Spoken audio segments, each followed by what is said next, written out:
a hardcore gamer named Kenichi Yamada, sits in his messy room and bitterly complains about how modern video games are way too easy. He hates that every new game holds the player's hand and spoon feeds them victory. He desperately wants a game that takes thousands of hours to complete and features terrible, unforgiving balancing. He suddenly finds a mysterious online advertisement for a fantasy game offering exactly that. He immediately clicks the link, checks the difficulty settings, and selects the absolute hardest one available called Hell Mode. The game explicitly warns him that leveling up will require 100 times more experience points than normal mode, and that his character will face utter despair. The hardcore gamer only smiles and completely ignores the warning. He scrolls through the various character classes and notices that the Demon Lord and Summoner classes have the highest difficulty ratings. He chooses the Summoner class even though the game explicitly states that it is still in alpha testing. The selection screen forces his character to start in the lowest possible social class as a Serf. He happily clicks the start button to act as a beta tester for the broken class. A blinding white light suddenly flashes from his dual computer monitors and instantly teleports his soul away from Earth. He floats through a mysterious digital space filled with floating bubbles until he suddenly wakes up inside a rustic wooden cabin. Kenichi quickly realizes that he has been reincarnated into a completely different world as a newborn baby. His new parents are a humble serf couple named Rodin and Teresia. They happily look down at their new child and decide to name him Alan. 1 full year passes. Alan understands the Japanese language perfectly and retains all the memories from his past life. He knows he is living in a pioneer village where his family works as serfs to cultivate the harsh land and pay heavy taxes to a local lord. Rodin is a hard-working father, and Teresia is a loving mother, and Alan genuinely enjoys his peaceful new life with them. However, he hates his infant body's physical limitations and feels incredibly frustrated because he cannot access his summoner abilities. Every single night after his parents go to sleep, he tries to open his status menu with vocal commands and physical gestures, but he constantly fails. After a full year of daily attempts, a massive black book finally materializes out of thin air and lands in his hands. He panics and quickly hides the glowing book when his parents wake up from the sudden noise, pretending to be fast asleep until they check on him and return to bed. Once the coast is completely clear, he summons the massive grimoire again and eagerly checks his level 1 stats. He reads through the extensive skill list and notices that he has separate experience bars for his summon and create skills. He checks his available summons and sees that he can only use extremely low-rank insects and beasts right now. He also finds an official apology letter inside the book from the god of creation named Elmea.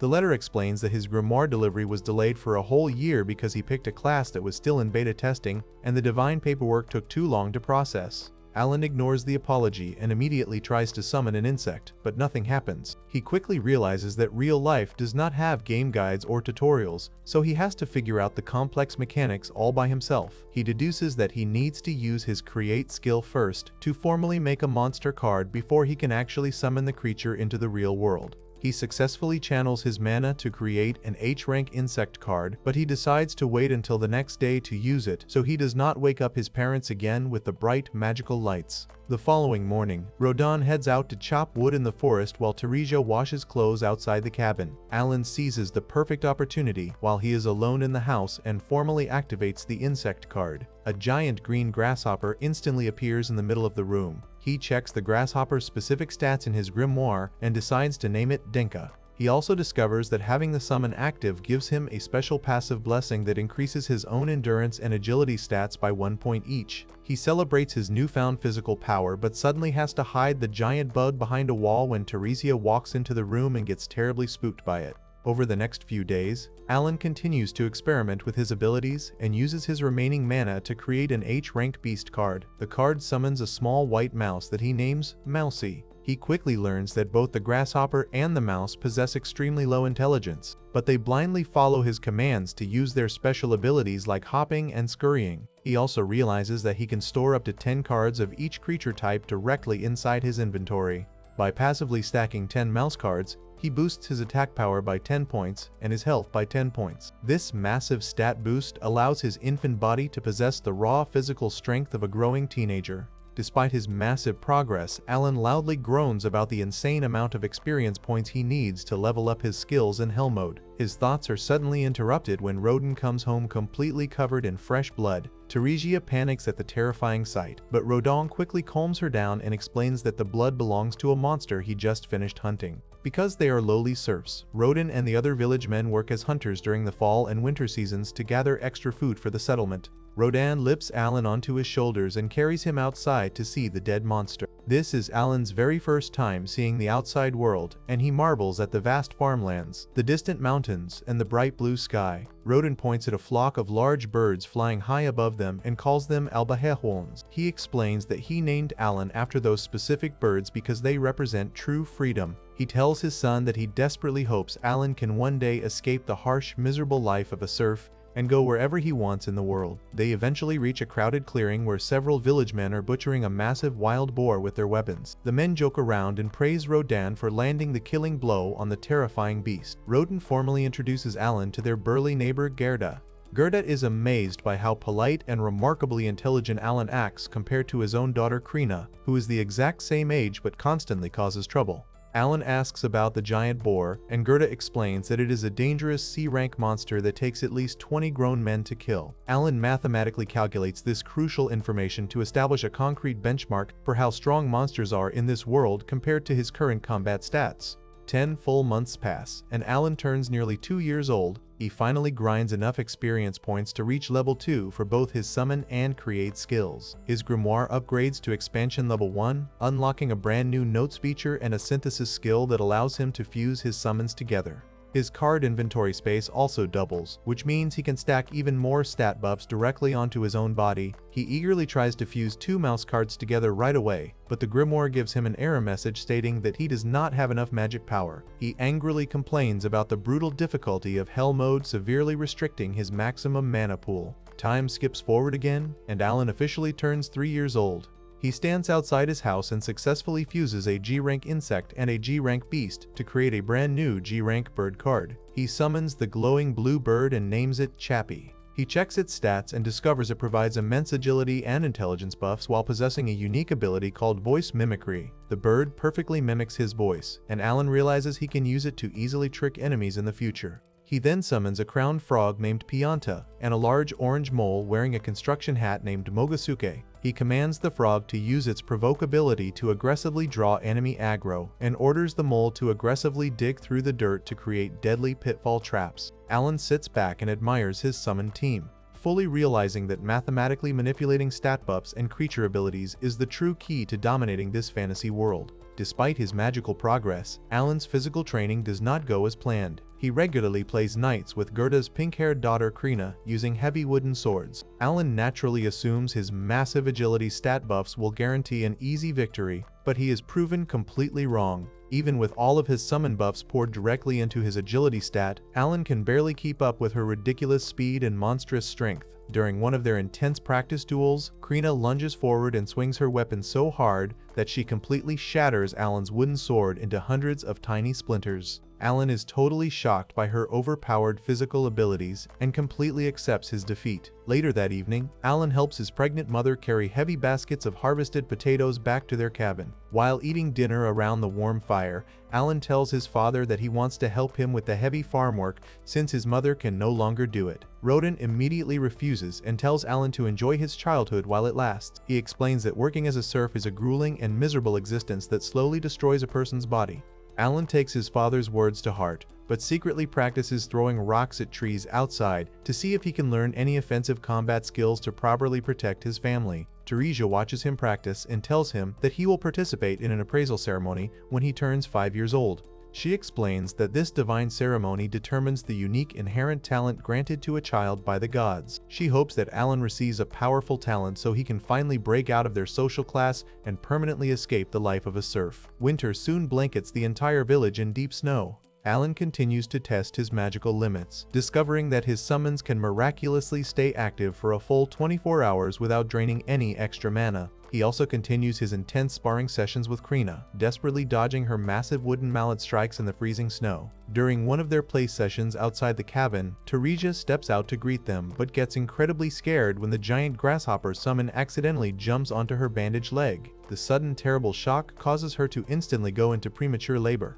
Rodin rushes her inside and desperately tries to remember the proper procedures for a home birth, while Alan uses his adult mind to quickly start a fire and boil water in the kiln to sterilize the equipment. Luckily, Gerda and his wife Matilda arrive just in time to take full control of the chaotic situation and immediately kick all the men out of the room. Roden, Alan, and Gerda wait outside against a freezing stone wall until they finally hear a baby crying. They quickly rush back inside and see Teresia holding a healthy newborn boy. Rodan proudly names the new baby Mash. Alan stands quietly by his family and reflects on his depressing past life as an uneducated and broke office worker. He realizes that he is not sad to leave his old life behind because this new world offers him a deeply loving family and endless possibilities. He looks at his baby brother and his parents, completely overwhelmed by how much he truly cares for them. Fueled by his overwhelming desire to protect them at all costs, Alan makes a solemn, silent vow to grind experience points endlessly, hoard the best equipment available,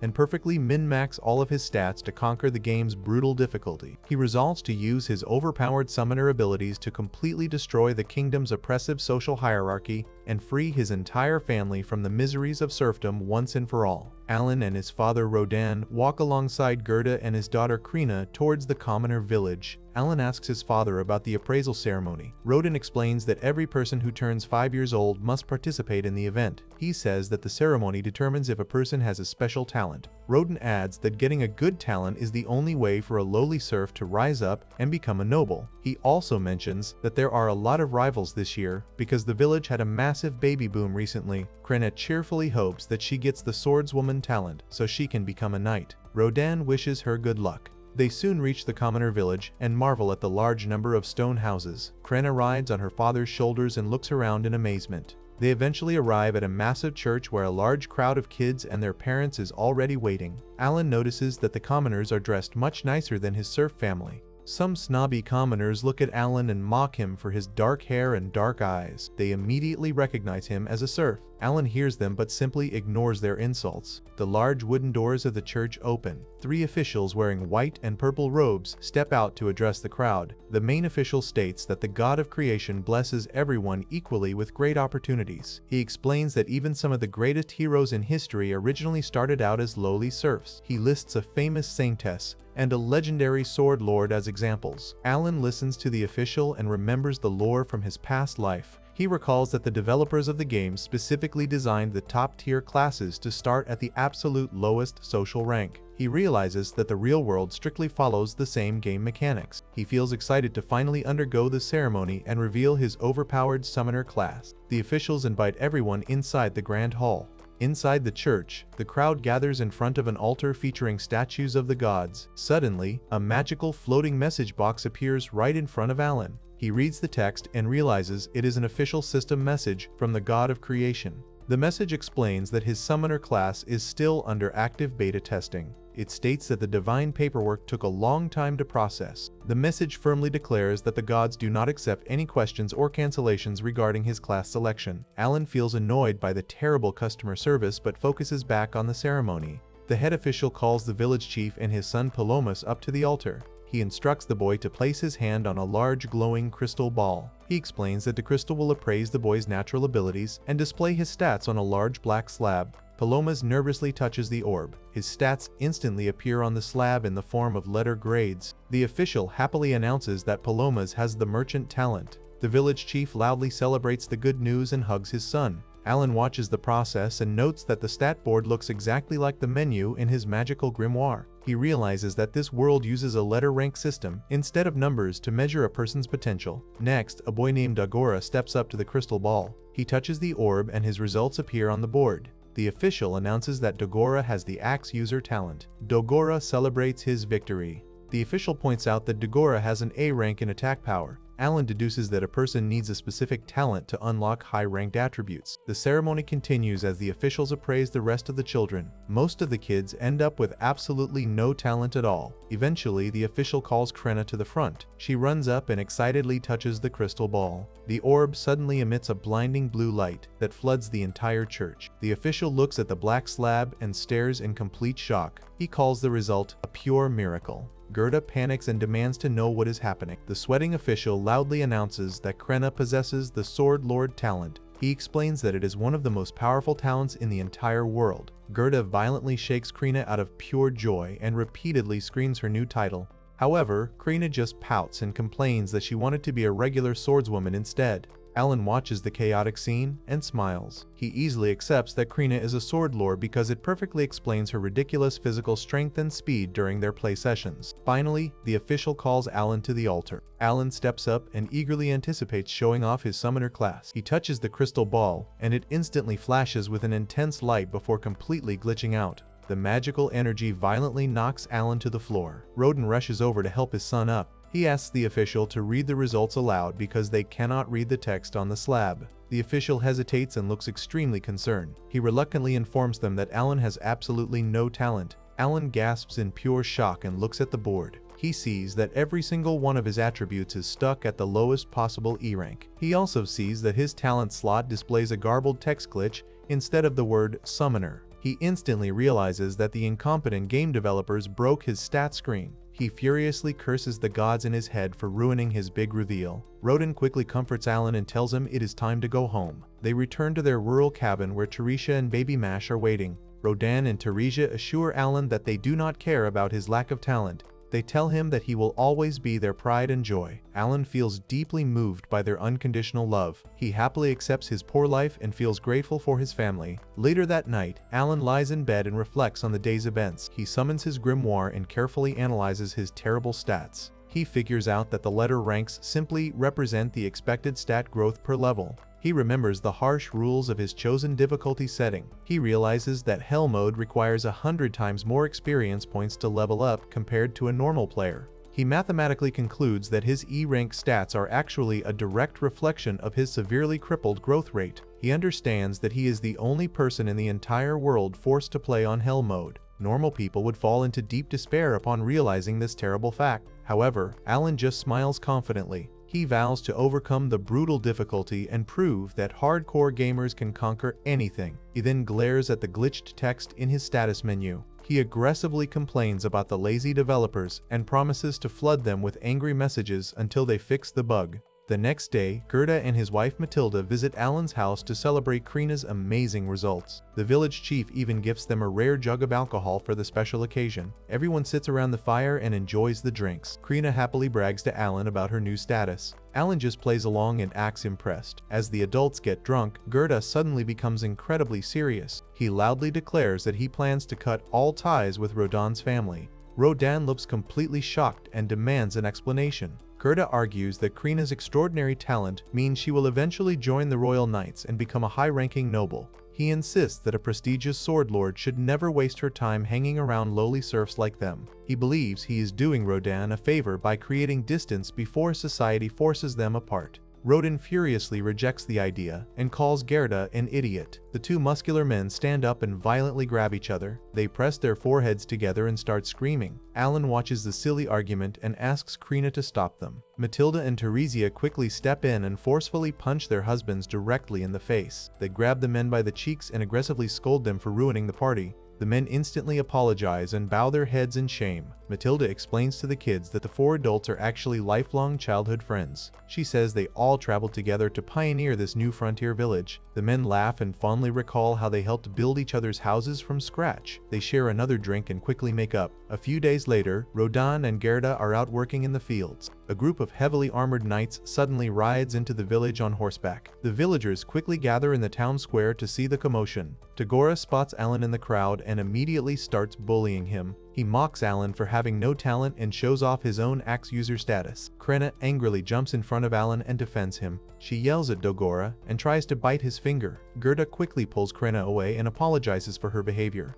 The leader of the knights steps forward. He introduces himself as Knight Captain Zenoff. He is accompanied by Vice Captain Leibrand. The village chief respectfully welcomes them. Zenoff completely ignores the pleasantries and glares at Gerda. He accuses the village of faking Krina's appraisal results to trick the local baron. Gerda desperately tries to explain that Krina is just a 5-year-old child who has never even held a real weapon. Zenoff refuses to listen. He declares that forging appraisal results is a serious crime punishable by death. He orders a mandatory fencing duel between Krina and the vice captain to prove her talent. He threatens to execute her entire family on the spot if she refuses to fight. Alan watches the insane situation unfold and curses the corrupted justice system. Leibrand draws his glowing sword and prepares for battle. Krina happily accepts the challenge and grabs a massive silver sword. Gerda sweats in pure terror as the villagers form a large circle around the fighters. Krina loudly introduces herself and charges forward. Librand holds his sword up and easily blocks her initial strike. Krina jumps high into the air and forcefully swings her weapon down. The heavy blades clash and create bright sparks of energy. Librand realizes that the little girl is incredibly strong.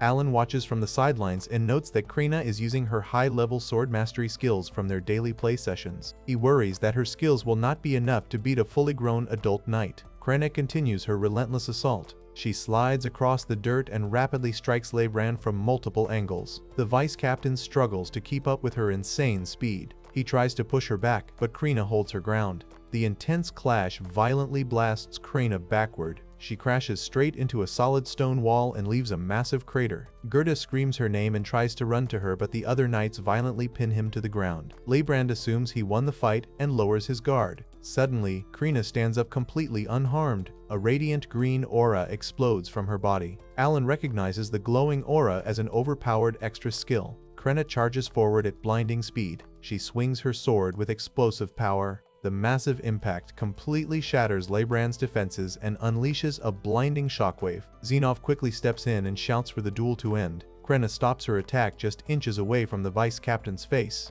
Librand drops to his knees in total defeat and hangs his head in shame. The entire crowd goes wild and cheers for Krina. Gerda breaks free from the guards and tearfully hugs his daughter. Xenov approaches Gerda and formally apologizes for his rude behavior. He admits that Krina is undeniably a true sword lord. He asks Gerda to join him for a private discussion about her future. The group relocates to the village chief's house for a grand feast. Xenov sits at the large dining table with the village chief, Gerda, Rodin, and their kids. Dogora is also there, stuffing his face with food. Xenov formally announces that the local baron wishes to honor Krina's incredible talent. He declares that the settlement will be officially renamed to Krina Village. The village chief quickly agrees to the sudden change. Xenov then explains that some nobles recently lied about their talents to gain political power. He says the kingdom now strictly verifies all rare classes with physical combat trials. He apologizes again for putting Krina in danger. He informs Gerda that Krina can attend the Royal Academy when she turns 12. He explains that graduating from the academy will allow her to serve directly under the royal family as a prestigious knight. Alan listens closely and realizes the academy is the perfect place to learn more about the world's power system.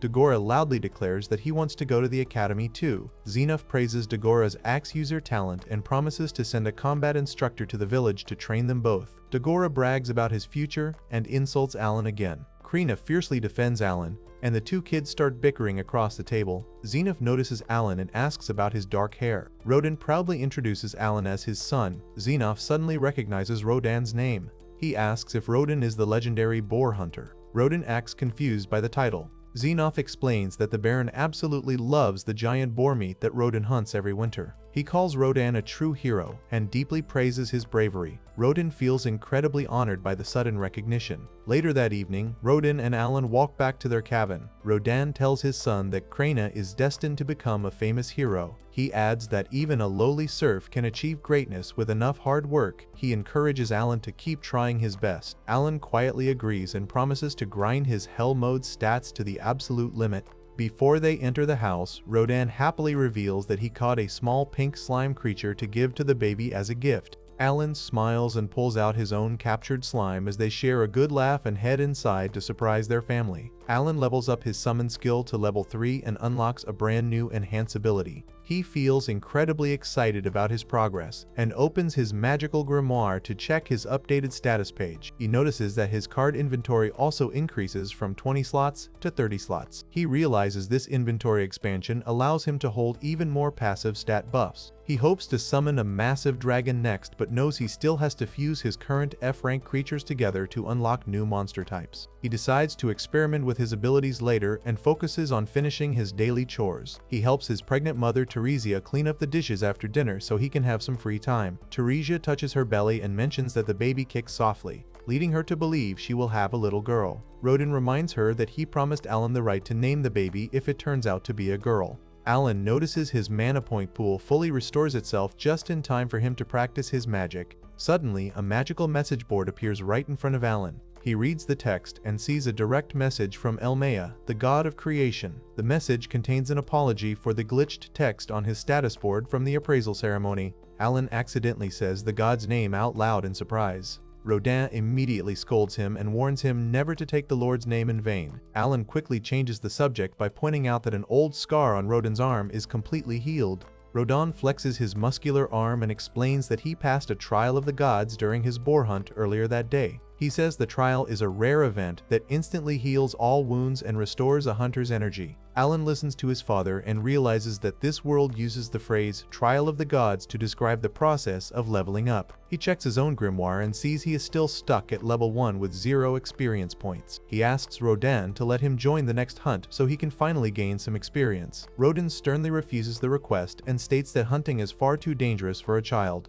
Alan feels disappointed because serfs are strictly forbidden from leaving the village unless they are participating in an official hunt. Later that night, Alan checks the raw data attachment sent by the gods and confirms that his glitch text is fixed. He sees that his stats are set to E rank because his Hell mode difficulty severely slows down his level progression. He also notes that his mana and intelligence attributes are actually ranked at an S tier level. He decides to test out his new enhanced skill on his grasshopper summon named Denka. He uses the skill and realizes it directly boosts the creature's physical stats, but does not increase the passive buffs he receives from equipping the card. He decides to enhance all the cards in his inventory anyway, as long as he has the mana to spare. The next morning, Rodin grabs his spear and leaves the house for another boar hunt. Alan finishes hanging up the laundry in the yard and starts testing his card fusion combinations. He places an insect F card and a bird F card into his grimoire slots. The cards merge together and create a brand new grass F card.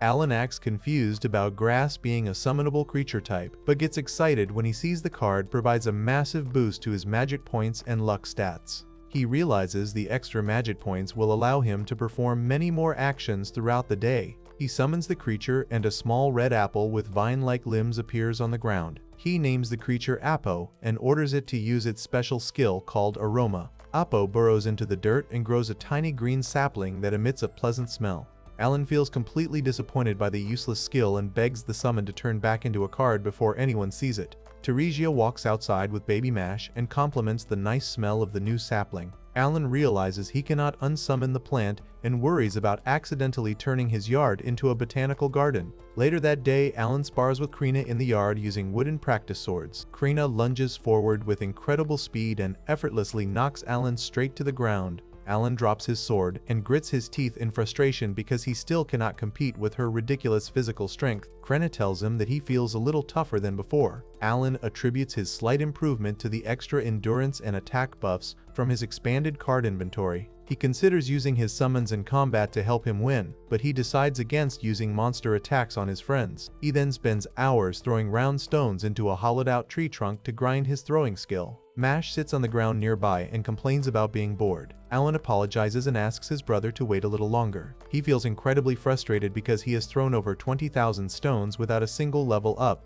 He realizes the throwing practice is a huge waste of time and decides to focus purely on leveling his summon skill instead. He also figures out that Apo's useless aroma skill actually shortens his mana recovery time from 6 hours to 5 hours. This slight reduction helps him summon creatures more frequently. That night, a heavy rainstorm hits the village. Alan and Teresia wait anxiously inside their dark cabin because Rodin is late returning from his hunt. Suddenly, a group of men run into the yard carrying Rodin on a wooden stretcher. Rodin is unconscious and suffers from a massive cauterized wound on his chest. The villagers carry him inside and lay him on a mat near the fire. Teresia and Alan look at the brutal injuries in complete shock. Mash starts crying uncontrollably at the sight of his wounded father. Gerda tells the family that a giant boar gored Rodin during the hunt. He explains that they only managed to keep Rodin alive by using a rare Mulerze healing flower. Teresia asks how they afforded such a valuable item. Gerda reveals that Rodin bought the flower using the gold coins the Knight Captain gave him as an apology for the incident with Krina.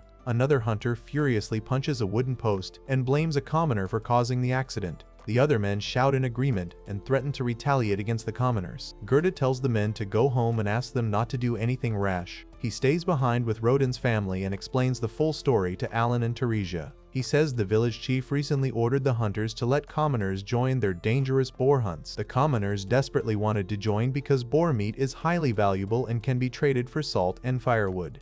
Gerda explains that commoners usually avoid the hunts because they are too dangerous, but they volunteered this time because they heard rumors about Rodan being a legendary hero. They assumed Rodan would protect them from all the danger. Gerda says he and Rodan hated the idea of bringing amateurs along, but they could not refuse a direct order from the chieftain. During the hunt, the commoners acted lazy and refused to practice their spear formations. When a massive boar finally attacked the group from the forest, the commoners panicked and completely ruined the defensive strategy. The boar charged directly at a clumsy commoner youth and nearly killed him. Rodan stepped in to save the boy and took the brunt of the monster's attack. Fortunately, the other hunters managed to kill the boar right after Rodan fell. Teresia tells Gerda to go home and promises to watch over her husband. Alan sits beside his injured father and feels incredibly guilty. He realizes he has been treating this world like a video game by only focusing on powering up his own stats. He understands that his parents risked their lives every day just to survive the harsh reality of their social class. He vows to stop acting weak and promises to protect his family at all costs. Rodan eventually wakes up from his injuries and calls out to his family. Teresia and Alan smile happily and embrace him. Gerda returns to the house and brings a large bundle of boar meat wrapped in green leaves. He tells Rodan to focus on resting and promises that the other villagers will provide enough food for his family to survive the winter. The clumsy commoner youth also arrives at the house and deeply bows an apology. He gives the family a basket of rare fruit to make up for his terrible mistake. Alan watches the youth and feels angry at the boy for nearly killing his father. Rodan quickly forgives the youth and simply tells him to be more careful on future hunts. The other Serf hunters arrive at the door and cheerfully wish Rodan a speedy recovery. Alan looks at the supportive community and feels grateful for his amazing parents. The next day, Alan decides to drop his helpless child act. He realizes the village already has Krina as a famous hero, so nobody will care if a talentless serf like him shows off a little extra strength. He opens his grimoire and removes all his magic point buffs. He equips only physical stat enhancements to maximize his raw power. He goes to the village well and easily draws water. He places 2 massive wooden buckets on a shoulder pole and casually carries them back to his house. Gerda and Teresia watch him carry the heavy load and stare in absolute shock. Alan smiles and claims he gets his incredible strength from his father. Later that afternoon, Alan helps Gerda harvest potatoes in the field. Gerda instructs him to pull the plants up by the roots using both hands.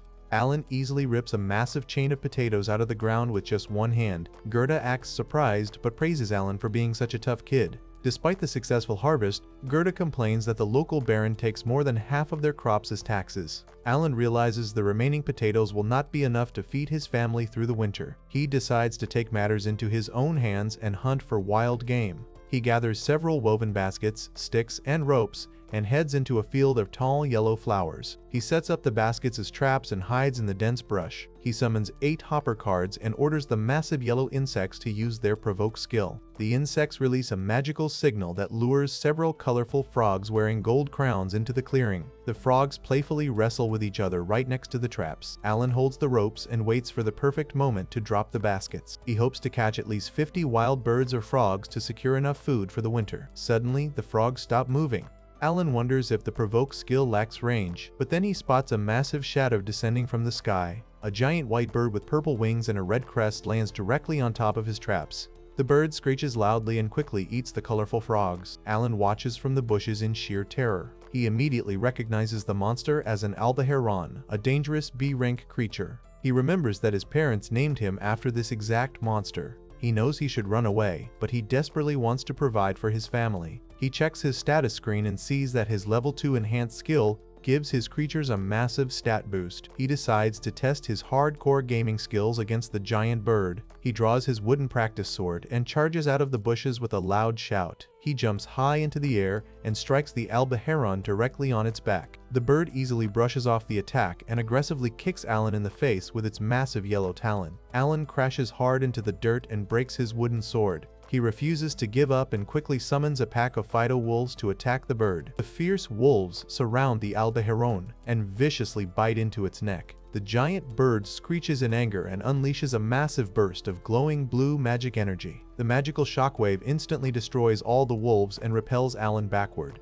Alan picks up the broken pieces of his sword and prepares to keep fighting, but a sudden wave of exhaustion hits his body. He drops to his knees and clutches his stomach in intense pain. He realizes that every time one of his summoned creatures dies, he immediately loses the passive stat buffs associated with that card. The loss of his endurance and attack buffs leaves him feeling incredibly weak and vulnerable. He curses his summoner class for having such a dangerous downside. He falls flat on his back in the grass and holds up his broken wooden sword in a desperate attempt to defend himself. The massive albaheron hovers directly over him and screeches aggressively as it prepares to deliver the final killing blow.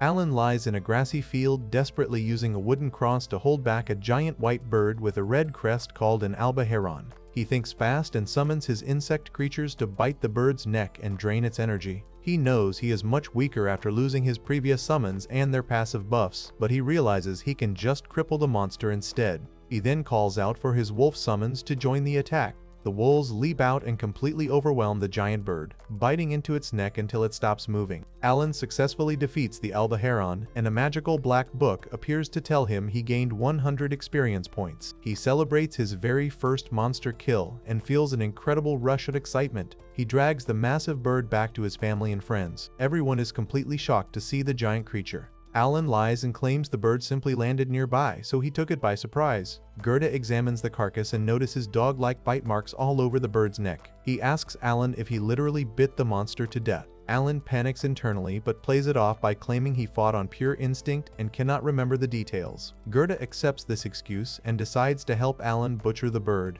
He strings the creature up on a wooden frame and drains its blood. Gerda explains that an albaheron weighs 60 kilos but drops to 20 after being drained and dried. He notes that only half of that weight is actually edible meat. He also mentions that the bird's wings are highly valuable. Alan is happy to learn these survival skills from Gerda. Gerda then explains that they still have to give the majority of the monster to the upper class because of a 60% tax on all wild monsters above E rank. He complains that albaherons are D rank monsters, so the strict tax applies to them.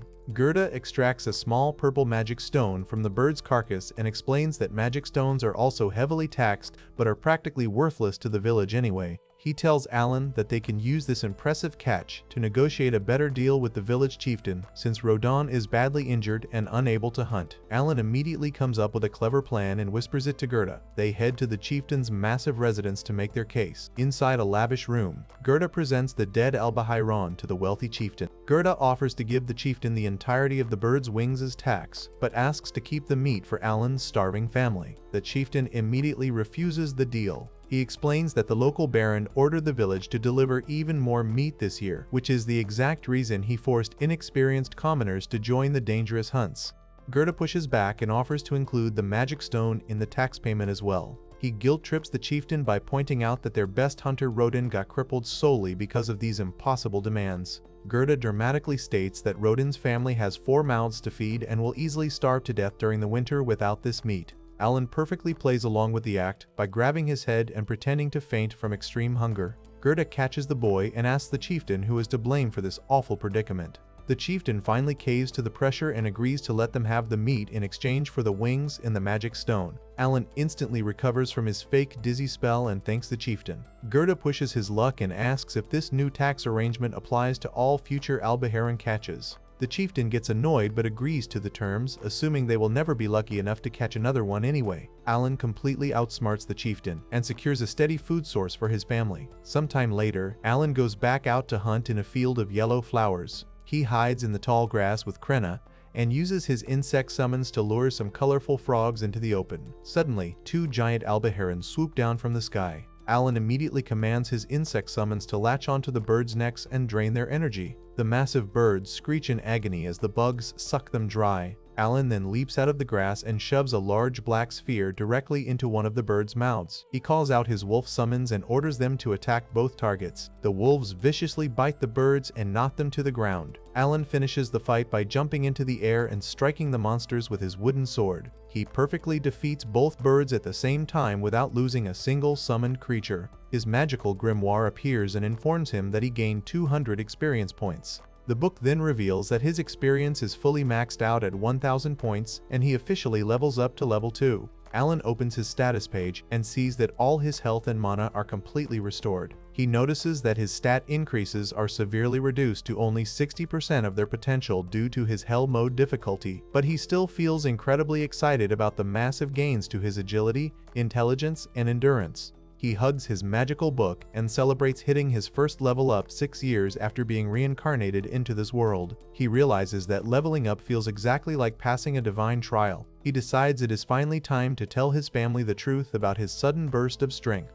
He returns home to his parents and tells them a fabricated story. He claims that he received a divine oracle from the creation god El-Mea when he was just 1 year old. He says the god blessed him with incredible power and wisdom, but also cursed him with extremely difficult trials that would normally require 100 men to overcome. His mother Teresia completely freaks out at the idea of her son facing such impossible odds. Roden realizes that Alan must have passed one of these divine trials earlier today because the cut on his cheek completely vanished. Alan plays along and confirms that passing a trial instantly heals his body. Roden asks about Alan's terrible results from the appraisal ceremony. Alan quickly covers his tracks by claiming he received another oracle explaining that his low stats are simply a result of his slow progression through the trials. He also claims his unique talent was too new for the appraisal crystal to recognize. Roden asks what his actual talent is, but Alan pretends the god never told him. He actively chooses to hide his summoner class because he fears the villagers will misunderstand his ability to control monsters. Teresia completely falls for the lie and pulls Alan into a tight hug.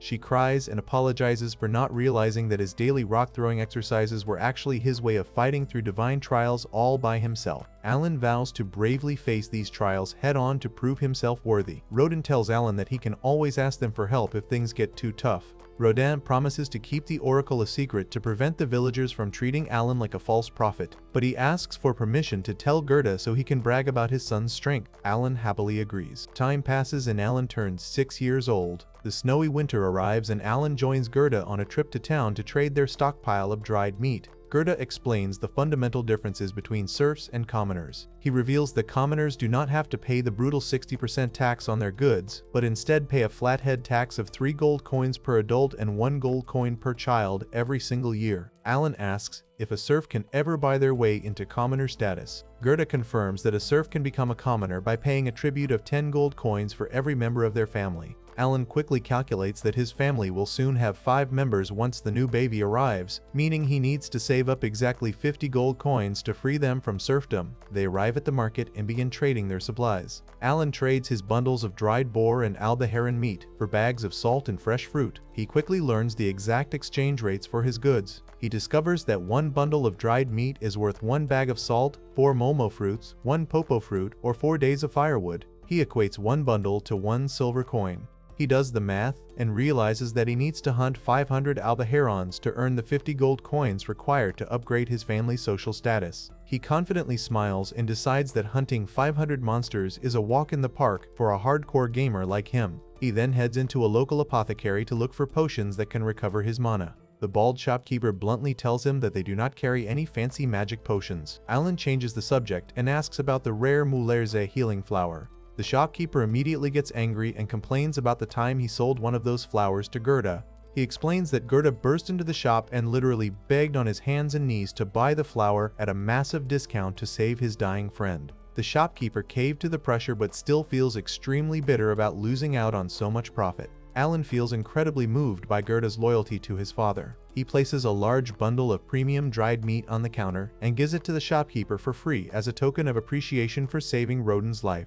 The shopkeeper is completely taken aback by the generous gift and sincerely thanks Alan. Alan leaves the shop and notices some expensive weapons on display outside. He is shocked to see that a single weapon costs 50 silver coins, which equates to 5 whole albaherons. As he walks down the snowy street with a massive backpack full of supplies, a young boy named Dogora blocks his path. Dogora is the blacksmith's son and constantly tries to bully the other kids. He demands that Alan become his personal minion if he wants to pass through the street. Alan simply stares at him and views the encounter as a useless player versus player duel that rewards 0 experience points. Dogora aggressively swings a wooden club at Alan. Alan quickly drops his heavy backpack and draws his wooden sword. He effortlessly blocks Dogora's slow attacks. He realizes Dogora hits pretty hard because of his axe user class, but he still pales in comparison to Krina's ridiculous 3-star power. Alan easily parries Dogora's strike and drops a heavy wooden block straight onto his head. Dogora falls backward into the snow, completely dazed. Alan sheathes his sword and promises to visit Dogora's shop to buy weapons someday. He casually walks away while Dogora screams in total frustration.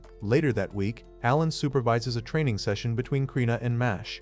Krina easily overpowers Dagora in a sparring match, proving she is still holding back her true strength. Alan watches Mash practice with a wooden pole and realizes his younger brother actually shows incredible promise as a spear user. That night, Alan sits by the fire in his family's cabin. Teresia happily cradles her newborn baby girl Mura. Gerda enters the cabin and joins the family by the fire. He brings terrible news regarding the village's hunting quota. He reveals that the chieftain ordered the hunters to deliver 15 boars to the Baron this year. To achieve this impossible number, the chieftain is forcing the inexperienced commoners to join the dangerous hunts once again. Teresia gets extremely angry because the commoners nearly got Rodan killed during the last hunt. Gerda explains that if they fail to deliver the 15 boars, the Baron will bring in completely new serfs to take over their land. Alan points out that adding more serfs will ruin the village because there is simply not enough farmland to go around. Gerda adds that the quota will increase to 20 boars next year, meaning they have to hunt much more frequently and put their lives in constant danger. The hunters absolutely refuse to work with the commoners because they are useless deadweight on the battlefield.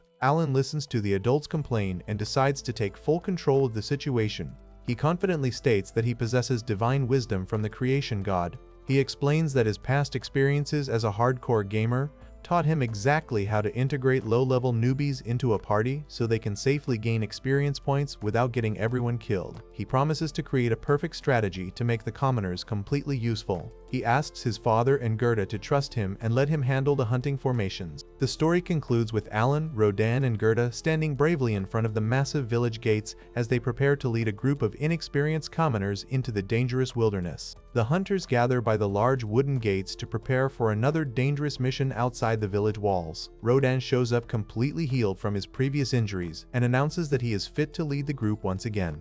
The men discuss their current strategy and confirm they are using Alan's exact hunting method to train the inexperienced commoners. Alan decides to tag along with the group but only as a silent observer because Rodan strictly forbids him from participating in the actual fighting. Alan feels a bit disappointed that he cannot fight, but he knows the priority is teaching the newbies how to safely take down boars. He anticipates leaving his life as a serf behind and notes that the boars always migrate from the White Dragon Mountains in the fall to search for food, making the entire situation feel like a classic fantasy adventure. The hunters eventually reach a sandy clearing in the dense forest and spot a massive brown boar with red eyes and giant white tusks. They immediately execute Alan's specialized strategy. The bait team runs forward to anger the beast and lure it toward the rest of the group. The massive boar roars and charges aggressively at the men. The tank team quickly digs their heels into the dirt and uses their long wooden spears to press against the boar's sides, holding the massive creature in place. As the beast struggles to break free, Rodan and the strike team rush forward and repeatedly stab the monster in its vital organs. They easily defeat the boar and leave it dead in the dirt. The young newbies cheer in excitement as they suddenly feel a mysterious power flowing through their bodies. They realize they just completed a divine trial and leveled up from the experience of killing the monster. Alan opens his magical grimoire expecting to see his own stats increase, but he stares at the blank pages and realizes he earned absolutely 0 experience points. He gets frustrated that the game system refuses to reward him just for giving advice and standing nearby. The newbies thank Alan for his brilliant plan, but Alan simply sighs and accepts his bitter victory. Sometime later, Alan talks to a muscular villager near the stone well and asks him to pass a message to Rodan. Alan wants permission to finally wield a spear in the next hunt, but the villager shuts him down immediately, knowing Rodan would punish them both for even considering it. Alan then goes to a different villager and asks him for a huge favor. He hands over several massive albaheron bird carcasses and asks the man to butcher the meat. Alan offers to pay the man 2 packs of meat for every bird he breaks down. The villager happily accepts the generous offer since he wants to keep his pregnant wife well fed. Alan explains that these birds are not part of the village's official food reserves, so he plans to sell the meat privately. He calculates that he needs to earn exactly 50 gold coins to legally pull his family out of serfdom. He decides that paying a local villager to butcher the meat is a much smarter business move than paying extra fees to a professional butcher in town, and it also saves him from making multiple exhausting trips. As the hunting season continues, the villagers become skilled enough to split into 2 separate hunting teams. This allows them to double the amount of boars they can hunt each day. Alan sneaks through the woods with the hunters and wonders why the local baron is demanding so many boars when the territory clearly has no food shortages. During the next hunt, a giant boar aggressively charges at a blonde newbie. The hunters quickly intercept the beast and stab it to death with their spears. The newbies celebrate their victory and feel their strength increase once again. This time, Alan opens his grimoire and is thrilled to see a notification confirming he leveled up to level 3. He happily reviews his increased stats and thinks back to the secret trick he used right before the battle started.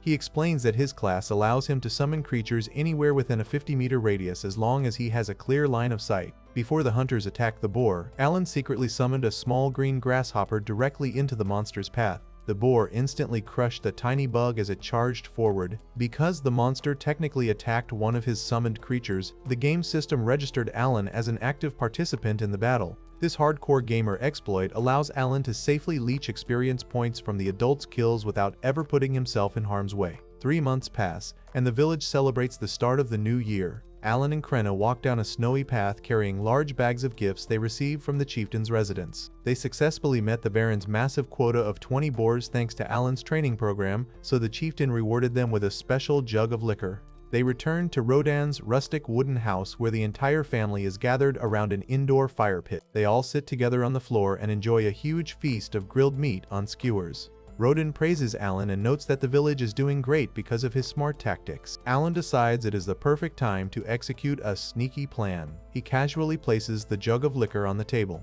Gerda and Rodan immediately notice the booze and ask where he got it. Alan acts completely innocent and explains it was a personal gift from the chieftain. Gerda quickly points out that Alan is way too young to drink alcohol and tries to claim it for himself. Alan pretends to be disappointed, but offers to surrender the liquor if they can beat him in a contest. The men confidently agree to the challenge, assuming they can easily beat a child. Alan reveals his terms and states that if he wins, they must let him fight with a spear during all the boar hunts this year. Gerda and Rodan immediately realize they walked right into Alan's trap, but they refuse to back down because they really want the booze. Matilda finds the situation amusing and asks what kind of contest Alan wants to do. Alan confidently challenges them to an arm wrestling match. Gerda steps up to the table first and warns Alan that he refuses to go easy on him with alcohol on the line.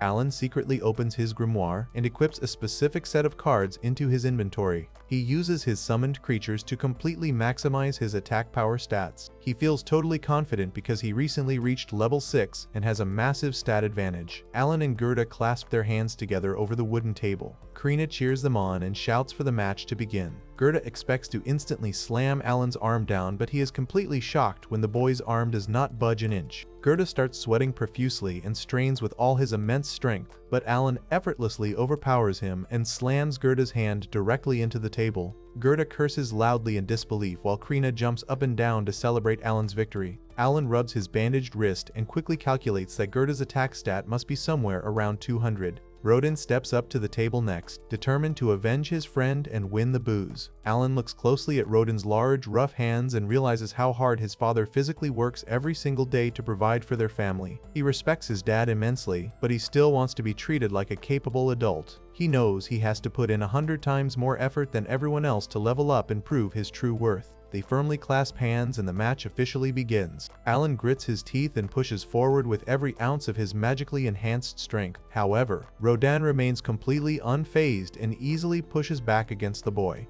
Despite all of Alan's powerful buffs, Rodan effortlessly overpowers him and slams Alan's hand down to win the match. Alan lies flat on his back on the wooden floor and accepts his defeat, realizing that his father's attack stat must be well over 300. He hands the jug of liquor over to the men, and everyone cheers as they toast their wooden bowls to the new year.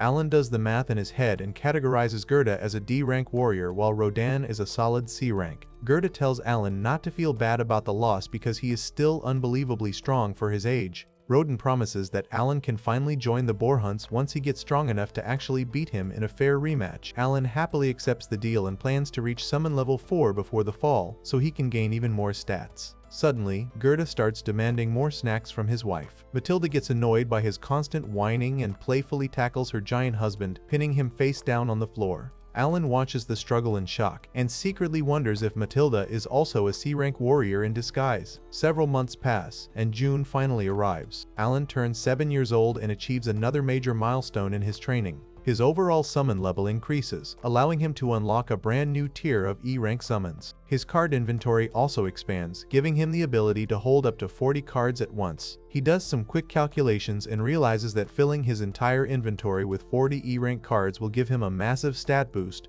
practically guaranteeing his victory against Rodan in their next arm wrestling match. He inspects his grimoire and discovers a brand new fixed skill called storage. He walks outside to the field to test out how it works. He pushes a long wooden branch straight into the pages of his book, and the branch completely disappears into the void. He then tosses a small gray stone into the hole and listens closely, but he never hears the stone hit the bottom. He checks his digital inventory menu and sees the stone listed perfectly on the screen. He realizes he can magically pull the items back out just by calling up a mental image of them in his head. He spends the next few minutes eagerly throwing hundreds of rocks, bundles of firewood, and droplets of water into the magical storage space. He confirms that the storage has absolutely no physical weight limits and can hold an infinite amount of items as long as they fit through the opening on the page. However, his gamer intuition immediately tells him that something feels very wrong about this setup. He knows that in video games, players usually unlock major items like keys, boats, or flying carpets right before they actually need to use them to progress the story. He figures the developers of this world gave him this god-tier storage skill at this specific moment for a very important reason. He decides to test out his new E-rank summons to see if he can find any answers.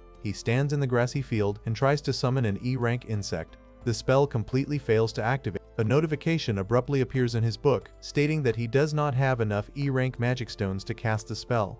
Alan is completely shocked to learn that his summons now require physical crafting materials to generate. He remembers he has a secret stash of items, so he sneaks back into his house past his sleeping baby sister and lifts a loose floorboard. He pulls out a small brown sack filled with silver coins and grabs a tiny purple magic stone he saved from a previous horned rabbit hunt. He walks back outside to the field and tries to cast the spell again while holding the stone in his hand, but it fails a second time. He quickly realizes the magic stone actually needs to be inside his newly acquired storage space for the spell to register. He tosses the purple gem into the black hole and casts the spell a third time. The book generates a brand new E-rank insect card. The card summons a massive, colorful butterfly that immediately lands on Alan's back. His mother suddenly steps outside and asks why he is shouting so loudly. Alan panics and quickly hides the giant butterfly behind his body, making up a silly excuse about being surprised. His mother laughs at his goofy behavior and walks away, completely unaware of the massive bug hiding just out of sight. Alan sighs in relief and then uses another stone to summon an E-rank beast. A large, yellow saber-toothed tiger magically appears in the grass.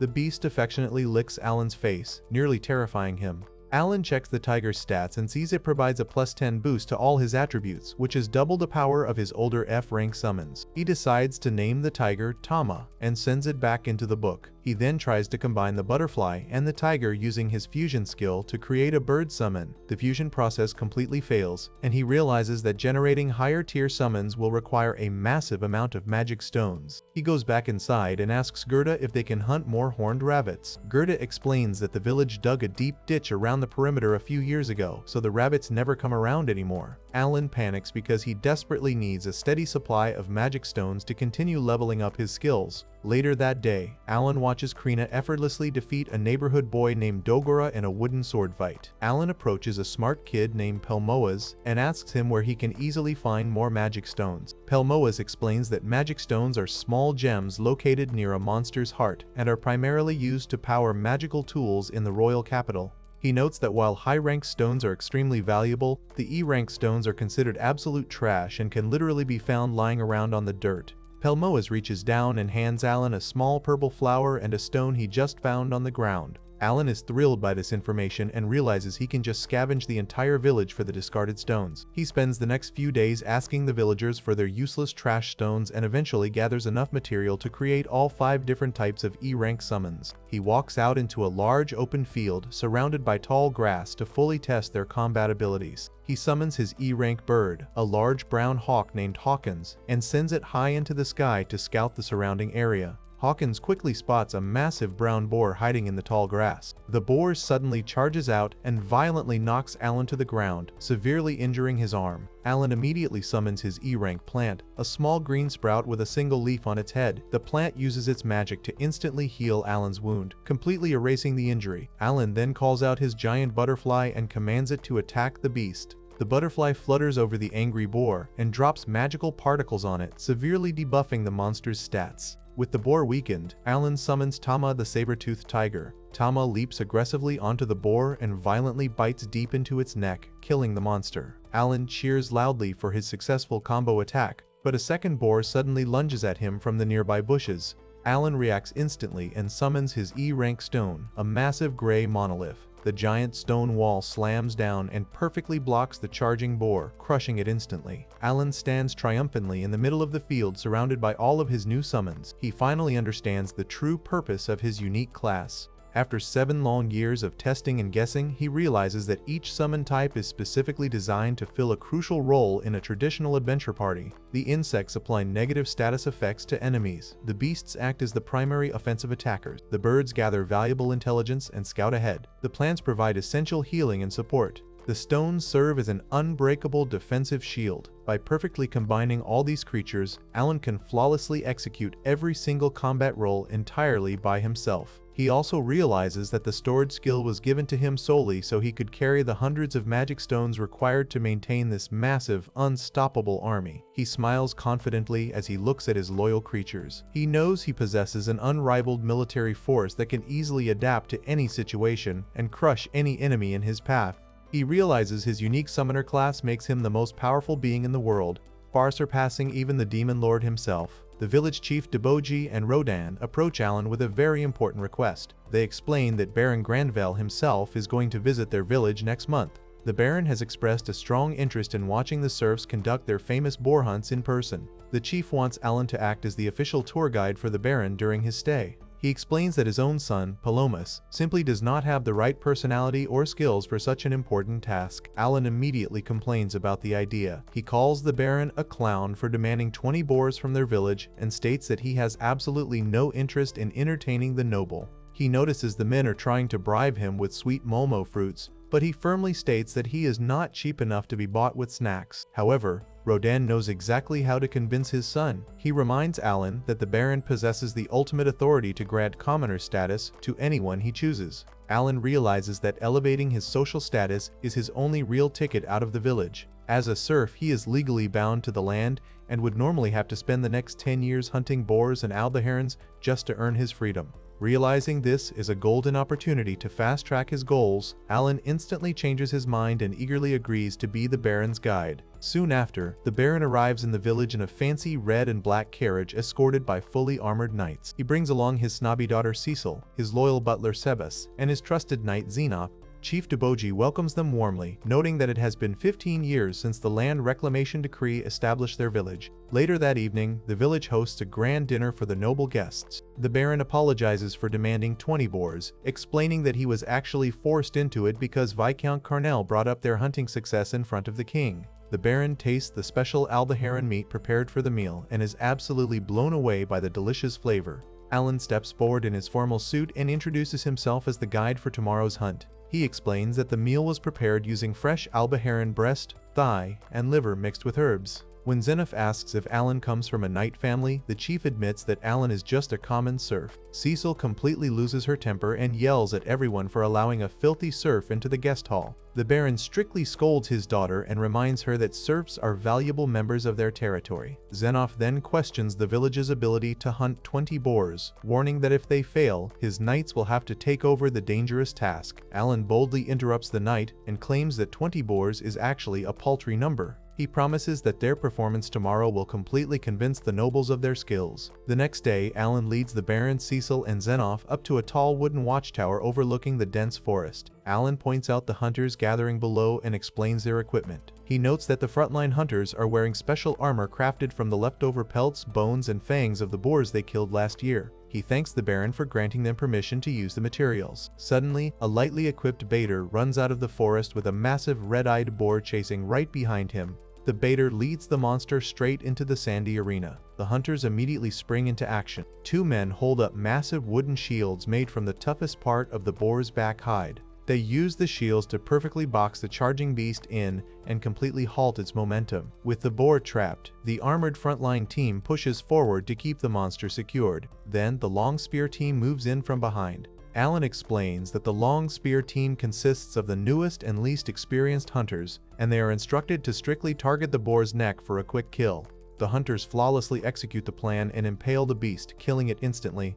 The Baron and Xenof are highly impressed by the seamless coordination and tactical brilliance of the serfs.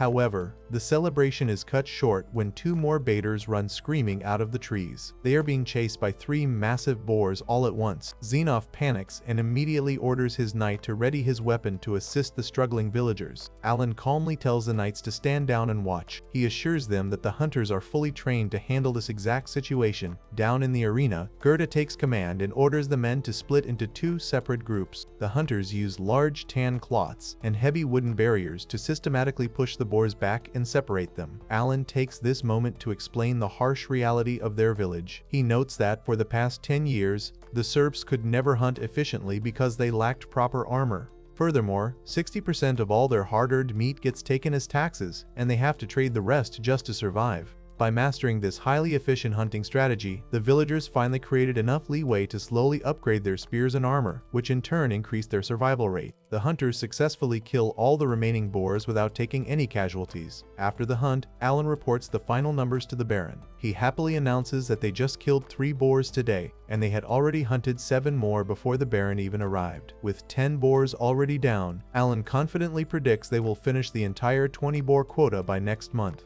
The Baron is thrilled by the news and admits his knights will not be needed at all. Seizing the perfect opportunity, Alan makes 2 formal requests on behalf of the village. First, he asks for permission to construct more of the heavy shield walls so they can hunt even more efficiently next year. Second, he asks for permission to trade their excess boar meat for imported liquor. The Baron is confused by the request for alcohol, so Alan explains the economics behind it. He warns that hunting so many boars will flood the village with meat and completely crash its value. Trading the meat for liquor will balance the market and provide a massive morale boost for the hunters who risk their lives every single day. Xenoph fully agrees with the logic, and the Baron happily grants both requests while praising Alan for his outstanding work. Cecil gets incredibly jealous of the praise and insults Alan, telling him not to let it go to his head before she storms off to her carriage. Later that day, the Baron summons Rodan, Gerda, and Alan into the Grand Hall. He commends their amazing skills and declares that he wants to reward them for their hard work. Alan gets super excited and silently hopes they receive social mobility instead of money. To his absolute delight, the Baron officially elevates Rodan, Gerda, and their families to commoner status. Alan celebrates wildly in his head, realizing he can finally leave the village limits and pursue his lifelong dream of hunting legendary dragons in the White Dragon Mountains. The Baron then extends the same reward to any serf who has participated in the hunts for over 10 years. Before dismissing them, the Baron mentions that the king wants to promote their village as a shining example for the rest of the kingdom. He asks the men to share the complete history of how the boar hunts originally started. Rodan feels uncomfortable talking about it, so Gerda steps up to tell the story. He explains that 13 years ago, about 100 serfs relocated to this area to develop the land. After 6 months of grueling work, fall arrived, but a massive great boar suddenly attacked their settlement and devoured all their winter food reserves. Since most of the serfs had left their old villages to escape starvation, going back was simply not an option. Rodan took charge and convinced the unarmed men to fight back using only pickaxes and farming hoes. They miraculously managed to kill the beast and survived a divine trial that fully healed their injuries. However, one of Rodan's closest friends was killed during the brutal battle. Gerda explains that Rodan still blames himself for the death, which is why he constantly covers for Alan and tries to protect everyone. The Baron is deeply moved by the tragic but heroic story.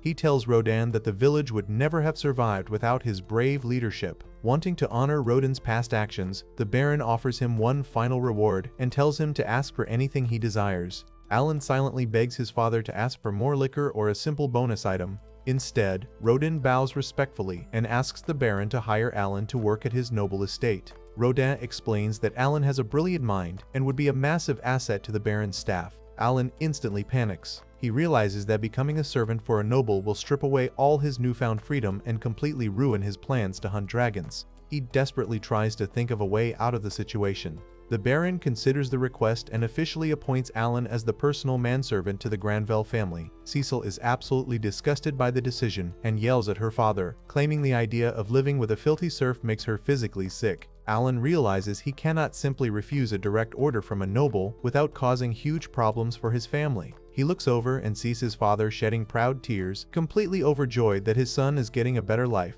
Seeing his dad so happy completely traps Alan. He accepts his fate, bows his head, and thanks the Baron for the generous opportunity. A few days later, Alan prepares to leave the village for good. He puts on his brand new green and black servant suit, and his mother tells him how handsome he looks. He walks outside to find the entire village gathered to see him off. Krina approaches him holding a wooden training sword and asks for one final duel before he leaves. Alan agrees and proudly announces his new title as manservant. The duel begins, and the two kids fiercely clash their wooden swords in the open field. As they fight, Alan thinks about Krina's future. He knows that when she turns 12, she will leave for Academy City and enter royal service as the Sword Lord. He realizes this might be the very last time they ever see each other, so he decides to go all out. He secretly opens his magical inventory and uses almost all his saved up magic stones to summon 20 copies of his bird creature Hawkins. He dumps all the stat boosts directly into his agility. With his speed completely maxed out, Alan charges forward like a blur and easily overpowers Krina.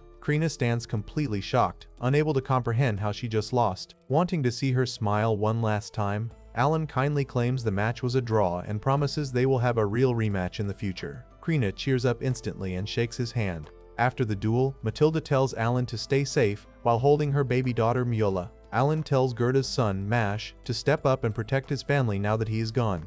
Degora, the neighborhood kid, runs up and gives Alan a small dagger as a parting gift. Palomas also steps up and says his goodbyes to the boy. Roden places a hand on Alan's shoulder and reminds him that being a manservant is just the first step, encouraging him to work hard and climb the ranks. His mother hugs him and tells him to come back home if things get too tough. Alan promises to do his best and walks over to the Baron's carriage. The old knight Zenoff and the village chief see him off as the carriage begins to move. The large wooden gates of the village open, and the carriage slowly rolls out onto the main road. As he watches his home fade into the distance, Alan sheds a single tear and quietly says goodbye to everyone, ready to face whatever challenges await him in his new life. Alan is serving Lady Cecil at the Granville estate, and she currently rides on his shoulders to reach some fruit on a tree in the garden but complains that it tastes completely gross.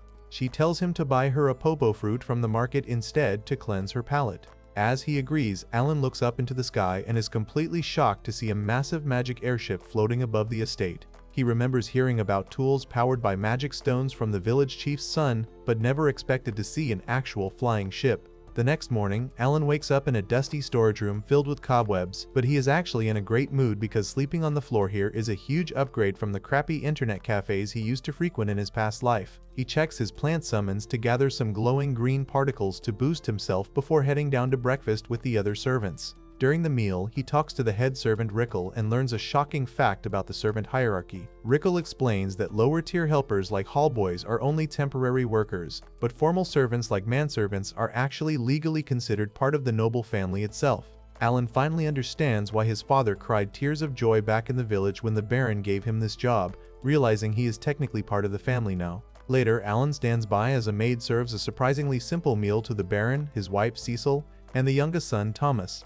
Alan realizes that the nobility does not eat much better than the servants and wonders if the Baron is just a frugal guy. The Baron praises Alan for learning the servant basics so quickly and having excellent manners despite being a commoner with no magical talent. Cecil immediately uses this as an opportunity to brag about her own abilities. She proudly announces that she is a 2-star wizardess and mentions that her older brother Mihi is a powerful swordsman. The Baron sternly scolds Cecil for bragging about her talents right in front of Thomas. Thomas starts crying at the table because he is the only one in the family born without any talent. The Baron tries to cheer him up by reminding him that he will attend the Nobles' College in the royal capital, but Thomas complains that he wanted to go to the Academy City like his older brother. The Baron kindly explains that the Academy City is strictly reserved for people with magical talents and reminds Thomas that he also attended the Nobles' College because he had no talent, which is exactly where he met his wife and started their family. Thomas feels a bit better and stops crying, while Alan just watches the family drama unfold and notes the strict societal rules regarding talents.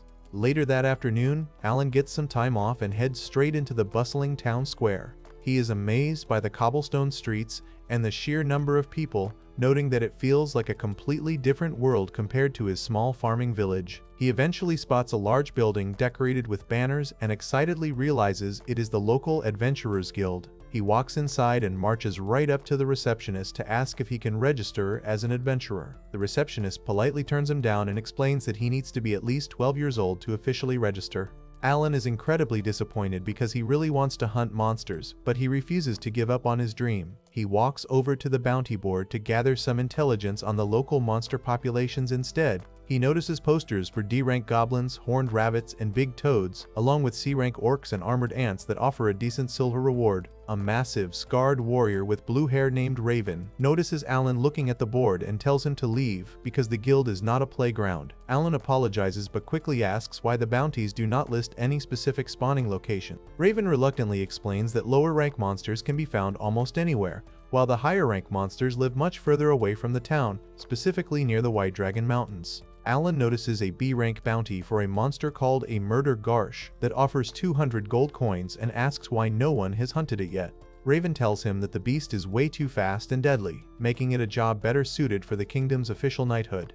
Alan then points to an A-rank bounty for a white dragon that offers a massive 1,000 gold coin reward, and notes that the poster looks really old. Raven explains that the dragon is terrifyingly powerful, but the bounty keeps increasing over the decades because the mountains are filled with valuable mithril deposits that people desperately want to mine. Alan realizes the mithril must be worth an absolute fortune. Suddenly, a silver-haired girl named Rita and a pink-haired magic user named Milsey walk over and call out to Raven. Raven tells Alan to get lost and heads to the pub with his party to celebrate cashing in a bounty. Armed with all this new information, Alan is ready to tackle his next goal and immediately runs toward the town gates.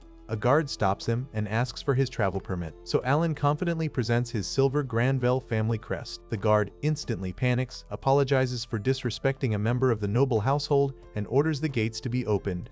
Alan happily runs out into the dark, misty wilderness, thrilled that he can finally hunt monsters freely after waiting 8 years for this exact moment. He decides to stay within a 10-kilometer radius of the town to ensure he only runs into manageable D-rank monsters. Once he finds a good spot in the forest, he opens his dark book and decides to test the capabilities of his summon creatures. He starts by summoning a black hawk named Hawkins. He checks the bird's stats and sees it has 150 intelligence points, meaning it is smart enough to understand complex verbal commands. He tells the bird to land and walk 1 meter to the right, and Hawkins perfectly obeys. Realizing how useful this is, Alan summons 5 more birds and orders them to use their special skills to scout the forest for nearby monsters. Next, he summons a large yellow saber-toothed cat named Tama to test its combat abilities. However, when he tries to give Tama an order, the beast just rolls over playfully. Alan checks its stats and realizes it only has 28 intelligence points, making it too dumb to understand anything beyond basic commands. Shortly after, one of his scout birds returns and leads him directly to a group of 5 armed green goblins.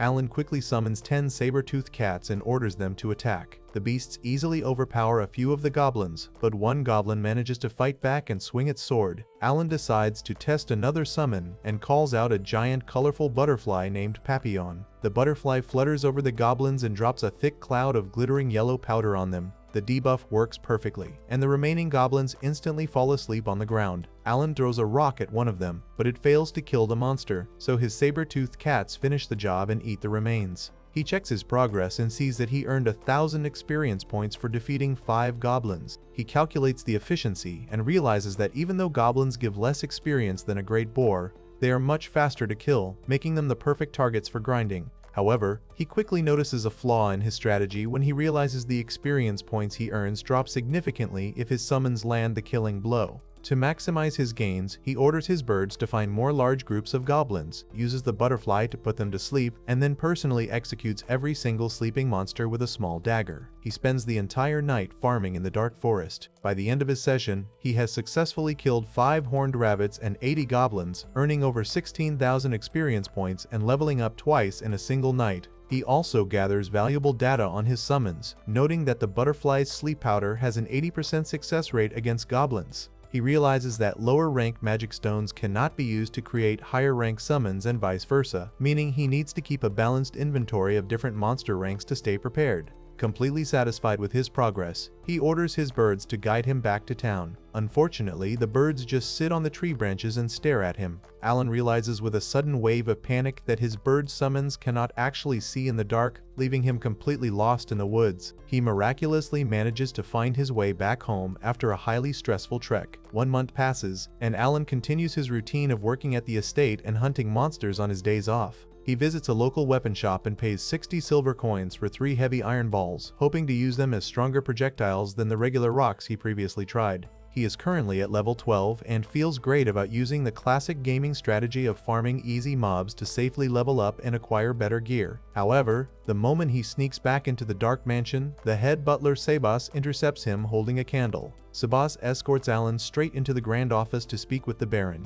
The Baron praises Alan for his excellent work as a servant over the past 2 months, but demands to know exactly where he goes every time he gets a day off. Realizing the nobles are getting suspicious of his early departures and late returns, Alan decides to mix the truth with a lie. He tells the Baron that he has been spending his free time hunting monsters in the forest because he is the son of Rodin the boar hunter and simply cannot ignore his natural hunting instincts. The Baron finds this excuse perfectly reasonable but asks what Alan does with the horned rabbits he kills. Alan admits he throws the meat away, and the Baron strictly forbids Alan from selling the monster meat to the local butchers, warning that a servant of the Granville household engaging in common trade could spark a nasty scandal. Instead, the Baron generously offers to have the estate purchase all of Alan's hunted meat for 1 silver coin per bundle. Alan is absolutely thrilled by this outcome because it means he can now hunt out in the open without hiding and make a steady income at the same time. 6 months go by, and Alan is out in the misty forest once again, relaxing inside a hollowed tree trunk while eating an apple. He plans to hunt 100 goblins and a few horned rabbits for extra pocket money. He waits for his birds to report back, but suddenly 4 of his hawks fly past him at high speed, completely ignoring him.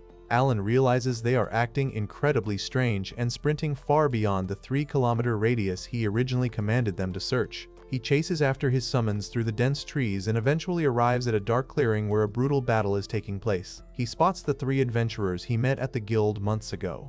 Rita is desperately trying to fend off 4 armed goblins with her daggers, while Milsey kneels on the ground frantically tending to Raven, who is bleeding out from a massive abdominal wound. The goblins push Rita back, and the situation looks incredibly grim. Realizing his iron balls will not be enough to save them, Alan draws his dagger and charges into the fight. He easily parries a massive strike from a goblin and relies on the massive agility and attack buffs provided by his summons to completely overwhelm the monsters. Moving like a blur, he flawlessly slices through the remaining goblins and single-handedly saves the party. Rita and Milsey rush back to Raven, but Milsey cries in despair because she has completely run out of mana and cannot cast any healing spells. She begs for someone to help, and Alan quickly steps forward holding a glowing green leaf. He explains that it is a leaf of life created by his plant summon and presses it directly against Raven's horrific wound. The magical leaf emits a bright light, and the massive gash heals completely in a matter of seconds. Raven wakes up totally shocked to be alive, and Milsey and Rita cry tears of relief. Alan then uses a second leaf to easily heal a nasty cut on Rita's leg. Raven recognizes Alan from the guild and thanks him profusely for saving his life, offering to pay him whatever price he asks. Alan tells them he has to get back to his farming routine immediately to hit his daily quota,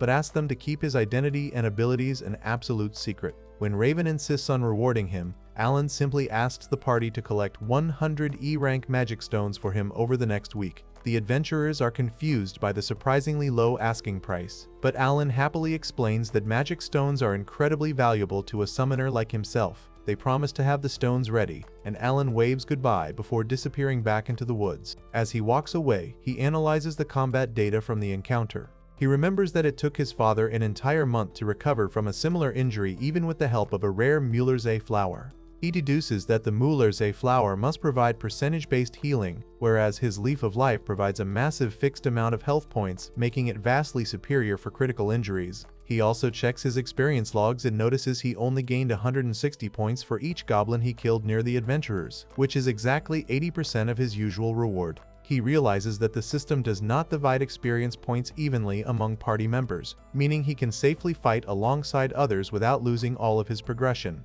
Alan then turns to his bird summon and angrily asks why it ignored his strict territorial orders. The bird looks back at him with a startled and sad expression. Alan suddenly realizes that his summons are not just mindless drones executing code. The bird actually sensed that the adventurers were in mortal danger and actively chose to prioritize its own feelings over Alan's commands to go save them. Impressed by the complex intelligence created by the gods of this world, Alan gently pets the bird, apologizes for yelling at it, and promises to be more careful with his phrasing in the future. He tells Hawkins that he is glad to have him on the team, and the bird happily chirps in response. Sometime later, back at the Granville estate, Alan is forced to help Cecil in the dimly lit pantry. She sits on his shoulders and aggressively pulls his hair while trying to reach a glass jar of jam on the top shelf. Alan complains about being used as a step stool and asks why she even needs the jam in the first place. Cecil excitedly explains that she wants to practice baking delicious jam cookies because her beloved older brother Mihi is coming home next spring.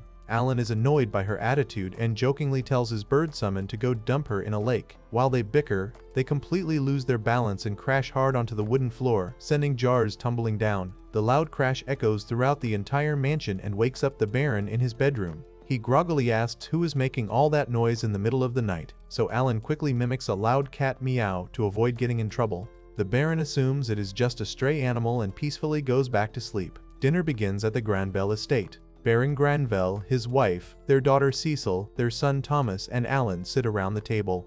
Alan stands nearby in his butler uniform and serves the food. The Baron tastes the meat and praises its flavor. Cecil proudly states that Alan hunted the horned rabbits for them. The Baron mentions that a nearby village successfully met their quota of great boars. Cecil complains and asks why they haven't had any boar meat this year. Alan steps in and explains that the king ordered all the boar meat sent to the royal capital. The Baron tells his son not to be selfish. Cecil immediately apologizes for her complaining. Alan secretly feels it is unfair that regular serfs eat better meat than nobles. The Baron regrets lacking boar meat for the upcoming New Year's festivities. Cecil turns to Alan and asks him to hunt a white deer next time. Thomas gets annoyed and tells her she must go through him to give Alan any orders. He adds that hunting a white deer is way too difficult for a kid. The Baron's wife completely agrees with Thomas. However, Alan confidently steps forward and accepts the request. He promises to get the deer. The whole family cheers with excitement. Alan knows a white deer is a C-rank monster. He feels excited about the challenge and heads out to the snowy forest. He spots the massive white deer and notes its sheer size. He summons his frog squad to taunt the beast. The colorful frogs leap around and provoke the deer with their noise. The deer gets furious and charges right at them. Alan quickly recalls his summons and hides behind a tree. He waits a moment and summons the frogs again.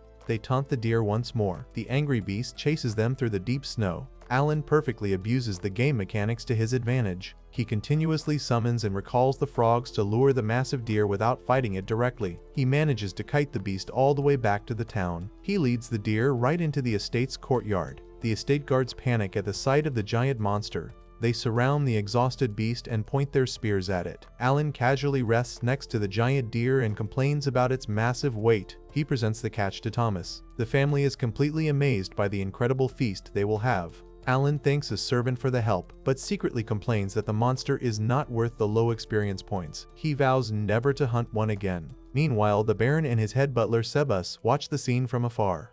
They find it impossible for an 8-year-old to hunt a C-rank monster on his own. The Baron orders Sebas to investigate Alan immediately. Later, Sebas summons Alan to his office. He informs Alan about a new job offer. The Baron wants to make Alan the official huntsman of the estate. His new duties involve hunting monsters for food and protecting the townsfolk from monster attacks. Sebas hands him a pouch of silver coins. He explains that Alan will receive 100 silver coins a month. This is exactly double his current wage. Alan is absolutely thrilled. He thinks he can just hunt monsters every single day and farm experience points. He eagerly accepts the title and says he will start tomorrow. Sebas quickly ruins his excitement. He clarifies that Alan will only work as a huntsman once a week. He still has to fulfill his daily duties. As Cecil's manservant and waiter, Alan makes a completely disgusted face. Sebas notices his disappointment and offers to cancel the promotion entirely. Alan instantly panics and bows deeply. He humbly accepts all his duties so he does not lose the extra money. Time passes and the new year arrives. A massive airship docks in the town.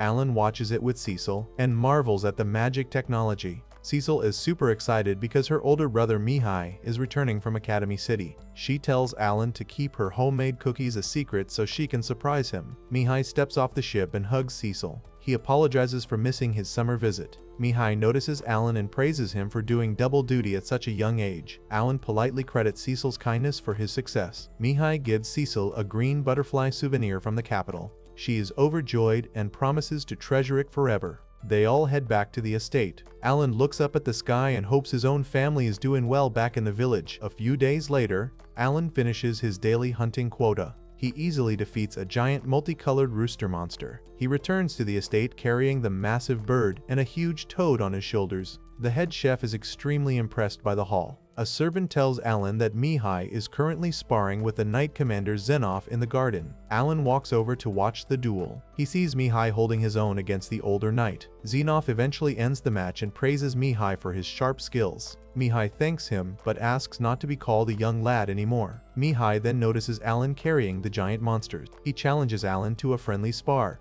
Alan is hesitant at first. Zenoff hands Alan an ornate mithril sword for the duel. Alan gets excited about holding such a rare weapon. He checks his own stats before the fight. He is a level 20 summoner with high attack and agility stats. He feels confident he can win. He takes his stance against Mihi. They clash their swords together. Alan instantly realizes that Mihi hits incredibly hard. He tries to push back, but Mihi's strength is overwhelming. Sparks fly as they strike each other repeatedly. Alan decides to use his high agility to outmaneuver him. He dashes forward with all his speed. Mihi easily matches his pace and deflects every single strike. Alan is completely shocked that Mihi is faster than him. Mihi easily disarms Alan and points his sword right at his face. Alan admits defeat and drops to his knees. The family cheers for Mihi. Mihi praises Alan for being so strong at his age. Alan humbly thanks him, but secretly realizes they are in completely different leagues. Cecil runs up and compliments Alan for not doing half bad. Mihi explains his sudden surge in power.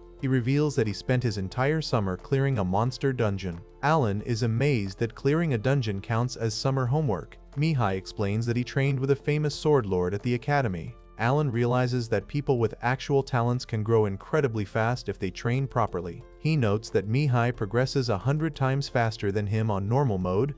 Mihi promises to visit next summer and asks Alan to take good care of Cecil. Alan agrees out loud. Internally, he curses his situation. He desperately wants to quit his servant job and hunt every day without bringing shame to his father. He vows to find a way to rise through the ranks. Soon after, Mihi leaves on the airship. Cecil waves goodbye and cries. She furiously denies shedding any tears to Alan. By April, Alan turns 9. Viscount Carnell visits the estate. He is a portly blonde man dressed in incredibly fancy clothes. He sits at the dining table with Baron Granville. Carnell acts very arrogant. He tastes the horned rabbit and loudly assumes it is the famous boar meat. The Baron firmly corrects him. Alan smirks because he knows the Baron intentionally served cheap meat to this jerk. The Baron secretly fumes with anger. Carnell is the exact noble who snitched to the king about the boar hunts. This forced the Granville estate to send all their good meat to the capital. Carnell asks for a second serving just to be annoying. Alan happily obliges. Alan remembers a history lesson from his fellow servant Rickle. The neighboring Carnell and Granville fiefdoms have been enemies for centuries. They fight over the mithril mines in the White Dragon Mountain. A massive white dragon roosts in the mountains and blocks access to the mines. The dragon switches sides every 100 years. Right now, it blocks the Granville side. This causes their current economic downturn. The Baron asks Carnell why he really came to visit. Carnell smugly reveals the results of his youngest daughter's appraisal ceremony. He proudly announces that she is completely talentless. The Baron looks down with a stern expression. Alan is deeply confused by their reactions. Carnell fakes sympathy and says it is a shame that 2 of the Baron's kids actually have talents. He adds that the Baron's eldest son also has a talent. He talks about fulfilling the noble's duty. Alan does not understand why having a talent is considered a bad thing among nobles. He remembers that commoners treat talents as a massive blessing. He thinks noble society is completely backward and concludes that being a noble must suck. In October, Alan gets a rare day off. He heads to the local tavern to meet with the adventurers Raven, Rita, and Milsey. He tells them he wants to start hunting C-rank monsters. He explains that he has killed over 10,000 goblins and they no longer provide enough experience points. Raven warns him that C-rank monsters easily kill grown adventurers. Alan insists he wants to learn more about them. Rita suggests they go shopping for better gear first. They visit an armor shop. Rita and Milsey tease Alan by trying to dress him in a pink skirt. Alan gets extremely embarrassed and frustrated. Milsey then hands him a red cape with a black spiderweb design. She claims it looks flimsy but is highly effective. Alan buys the cape and equips it. He runs off into the deep forest. He feels thrilled about upgrading his equipment just like in a real video game. He checks his floating status board while running. He is now level 24. His enhanced skill reached level 5. This massively boosts the stats of his summoned creatures. He summons his bird squad to scout the area. One of the birds quickly spots a target. Alan sneaks through the bushes and finds a massive reddish-brown orc. The beast is sleeping against a tree with a giant snot bubble coming out of its nose. Alan takes advantage of the situation. He summons his Tama squad of yellow saber-toothed lions. He orders them to attack the sleeping monster. The lions charge forward and pounce on the orc. They completely shred the beast with glowing red energy slashes. The orc wakes up and tries to fight back with its spear. The lions are too fast and rip it apart. The orc dies instantly in a spray of blood. A notification pops up confirming the kill. Alan gains 1500 experience points. He cheers with his lions. He pulls his knife and carves the C-rank magic stone out of the orc's body. He is incredibly proud that he can finally kill C-rank monsters without using cheap traps. He reminds himself to stay humble because Mihi is still much stronger than him. He continues his hunt. The bird summons spot another target in a rocky valley. Alan sneaks behind a boulder and spots a giant armored ant. The insect has thick gray armor and red-tipped legs. Alan remembers Raven's warning about these terrifying bugs. He feels relieved there is only one. He orders his saber-toothed lions to attack. The lions pounce and claw at the ant's thick shell. Their attacks do absolutely nothing. The armored shell perfectly blocks every single strike. Alan panics and quickly changes his strategy. He summons his Papillon butterfly squad. The colorful butterflies fly over the giant ant. They drop a thick cloud of glowing yellow sleep powder. The debuff takes effect immediately. The armored ant collapses onto its back and falls fast asleep. Alan jumps onto the creature's stomach with a manic grin. He raises his silver knife to carve out its magic stone. He strikes the shell with all his might. The knife bounces right off. He cannot pierce the armor at all. Suddenly, the sleep powder wears off. The giant ant wakes up and thrashes around. Alan absolutely loses his mind. He screams in pure rage and draws his sword. He ruthlessly stabs the struggling ant over and over again. He completely loses his temper and hacks at the monster until it finally dies. A notification pops up showing he earned 3000 experience points. Alan stands panting on top of the dead bug. He tries to carve out the magic stone again. The shell is still too hard for his knife. He screams in frustration because he cannot collect his loot. He opens his status menu to figure out a better way to kill these things. He notes that physical attacks are completely useless against the armored ants. He stares at his stats and notices his intelligence is incredibly high. He realizes that a high intelligence stat usually dictates magic damage in games. He assumes he must be able to cast powerful spells to melt the armor. Later that day, Alan returns to the estate. He meets with an elderly professor wearing an eye patch. Alan requested a magic aptitude test as his reward for working as a manservant for 1 full year. Cecil sits next to him and calls the reward completely lame. The professor tells Alan to place his hands over a light blue crystal ball. He explains that the orb will glow if Alan possesses any magical aptitude. Alan confidently hovers his hands over the crystal. He strains with intense focus. He expects a massive magical reaction. Nothing happens. The crystal ball remains completely dark. The professor casually states that Alan does not have what it takes to cast spells. Cecil smirks and tells Alan she warned him. Alan makes a shocked and comical face. He feels incredibly betrayed by the system. He realizes his massive intelligence stat does nothing for him. He curses his fate and complains that the summoner class is a total joke. Suddenly, a panicked servant named Rickle bursts into the dining room to warn Baron Granville and his family about an incoming crisis. A dangerous B-rank monster called a Murdergolsh is heading straight for the city and will arrive at the south gate in less than 2 hours. The Baron immediately asks for Captain Zenoff, but since the knight and his forces are away on a monster hunt, he orders his men to contact the Adventurers Guild for city defense and evacuation. Hearing this, Alan steps up and volunteers to help stave the monster off. Cecil strictly forbids him from abandoning his post as her manservant, but Alan quickly reminds her that he is also the Granville family's official huntsman. Down at the city gates, Alan checks the bounty board and sees the Murdergolsh is worth 200 gold coins, but he knows the local adventurers have absolutely no chance of beating it. The real problem is that Alan spent all his magic power farming experience points that morning,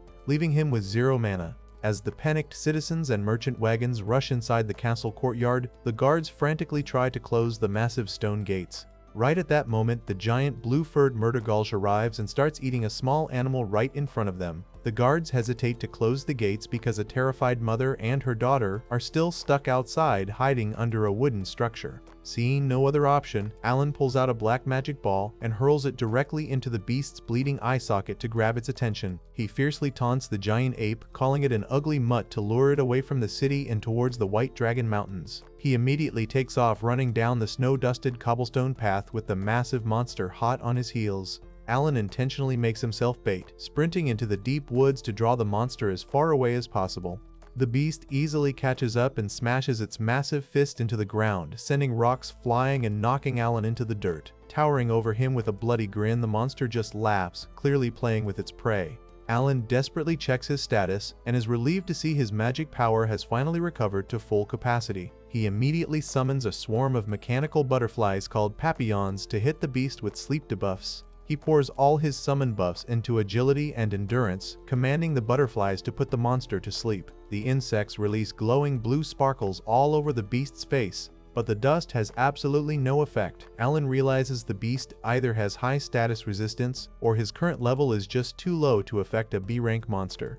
With his debuffs completely failing, he has no choice but to rely on his speed and a red cloaking item to completely lose the monster in the dark forest. 3 days later, an exhausted Alan finally staggers back to the fortress gates and collapses into the arms of an armored guard. He wakes up in a comfortable bed with Cecil screaming at him through tears for making her worry so much. Later, Alan reports to the Baron and a returned Xenof, admitting he wasn't strong enough to actually kill the monster and only managed to lead it far away. The Baron still praises his incredible courage and rewards him with 20 gold coins, 10 from the Granville family and 10 from the wealthy family he saved at the gates. Alan is absolutely thrilled and uses the massive payout to buy a brand new mithril sword. Out in the forest, he tests his new weapon by easily slicing through giant insect monsters, though he notes it still isn't sharp enough to pierce heavy armor. Taking a break, he decides to experiment with his summons and calls out his hawk squad. He places a pink spiked momo fruit, a green leaf-wrapped package of jerky, and a dried sweet potato on the grass and puts one of the items inside a small pouch. He asks the birds to identify which item is inside the bag, and they easily point to the correct one. He then recalls one of the birds back into a card, summons it again, and asks the same question. The newly summoned bird still knows the correct answer, proving that newly created copies automatically synchronize and share the exact same knowledge as the original. However, when he summons a completely different bird species, a colorful pigeon, it has absolutely no idea what is in the bag. He figures out that as long as he stays alive, his summons are basically immortal and constantly update their shared intelligence upon creation, but they cannot share information with already active copies or entirely different species. By early March, Alan turns 9 years old and engages in a fierce sparring match with Cecil's older brother Mihi on the estate lawn. Despite farming thousands of C-rank monsters and reaching level 28, Alan gets completely overwhelmed. Mihi effortlessly deflects his strikes and easily disarms him, sending Alan's sword spinning into the sky. During tea time, Alan admits he just can't win, and assumes academy training must give massive experience boosts. Mihi praises Alan's toughness, and Xenov compliments Mihi's splendid swordsmanship. Mihi then learns about Alan's 3-day survival run against the Murdergulch and admits even he wouldn't be able to take down a B-rank monster alone right now. Suddenly, an armored knight rushes into the room with massive news for the Baron. The A-rank white dragon has finally migrated from its nest and moved over to the rival Carnal fiefdom. The Granville family celebrates wildly because this means they can finally resume mining mithril after a century of waiting. Xenov states they need to clear out all the monsters around the mountain base to secure the mines. Alan eagerly volunteers to help with the extermination, but the Baron's wife strictly tells him to focus on his studies instead. Alan realizes this is a huge problem because the knights will steal all the monster kills and ruin his daily experience point grind. He retreats to the forest to formulate a new leveling plan and checks his updated status board. His summon, create, and fuse skills have all reached level 5, and his expansion skill now allows him to hold 50 cards for even bigger stat boosts. He also unlocks a brand new skill called Share. He tests it on his hawk summon, and is shocked when his left eye turns red, allowing him to see exactly what the bird sees from high up in the sky. He realizes he can even control the bird's movements and share its special abilities, like a remote drone. Excited by the possibilities, he tries to share vision with multiple summons at once.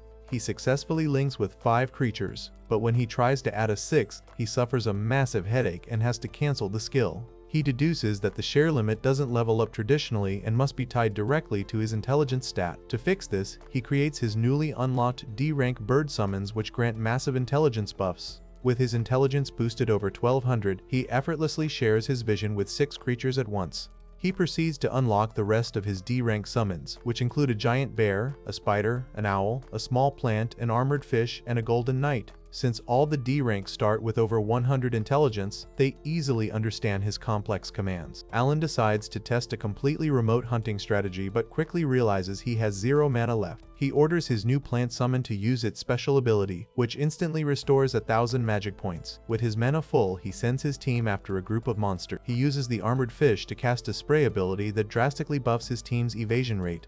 Next, he commands the giant blue spider to shoot thick sticky webs to completely cripple the enemy pillbud monsters. Finally, he sends in the massive gray bear to use its crush attack, violently biting and smashing the trapped enemies into pieces. They easily wipe out the C-rank monsters without Alan ever having to put himself in danger or swing his sword. He realizes he can use the hawk to scout from the sky during the day, and the owl's night vision ability to scout the dark forest at night. By buffing his intelligence to 1600, he can command an entire squad of 8 summons from a safe distance. He fully commits to farming experience points remotely while avoiding all human adventurers, effectively playing the world like a real-time strategy game. Thanks to his relentless grinding and massive haul of monster loot, he continues to secretly send gold coins back to his impoverished family and friends in his home village. Back in the village, Krina energetically spars with the Gora using wooden weapons while Mash watches from the sidelines. Meanwhile, Alan's father tills the fields and notices a strange colorful bird flying overhead, and his mother peacefully braids his little sister's hair inside their home. They all find mysterious gold coins left on their windowsills, ensuring they live comfortably, while Alan dominates the monster ecosystem from the shadows. Right as the 6-month recon period comes to an end in October, Baron Granville holds an urgent meeting with Captain Xenoff to discuss the grim status of the local mithril mines. Xenoff reports that the mining sites and all the nearby refinery villages have become completely infested with deadly orcs and goblins during their long period of inactivity.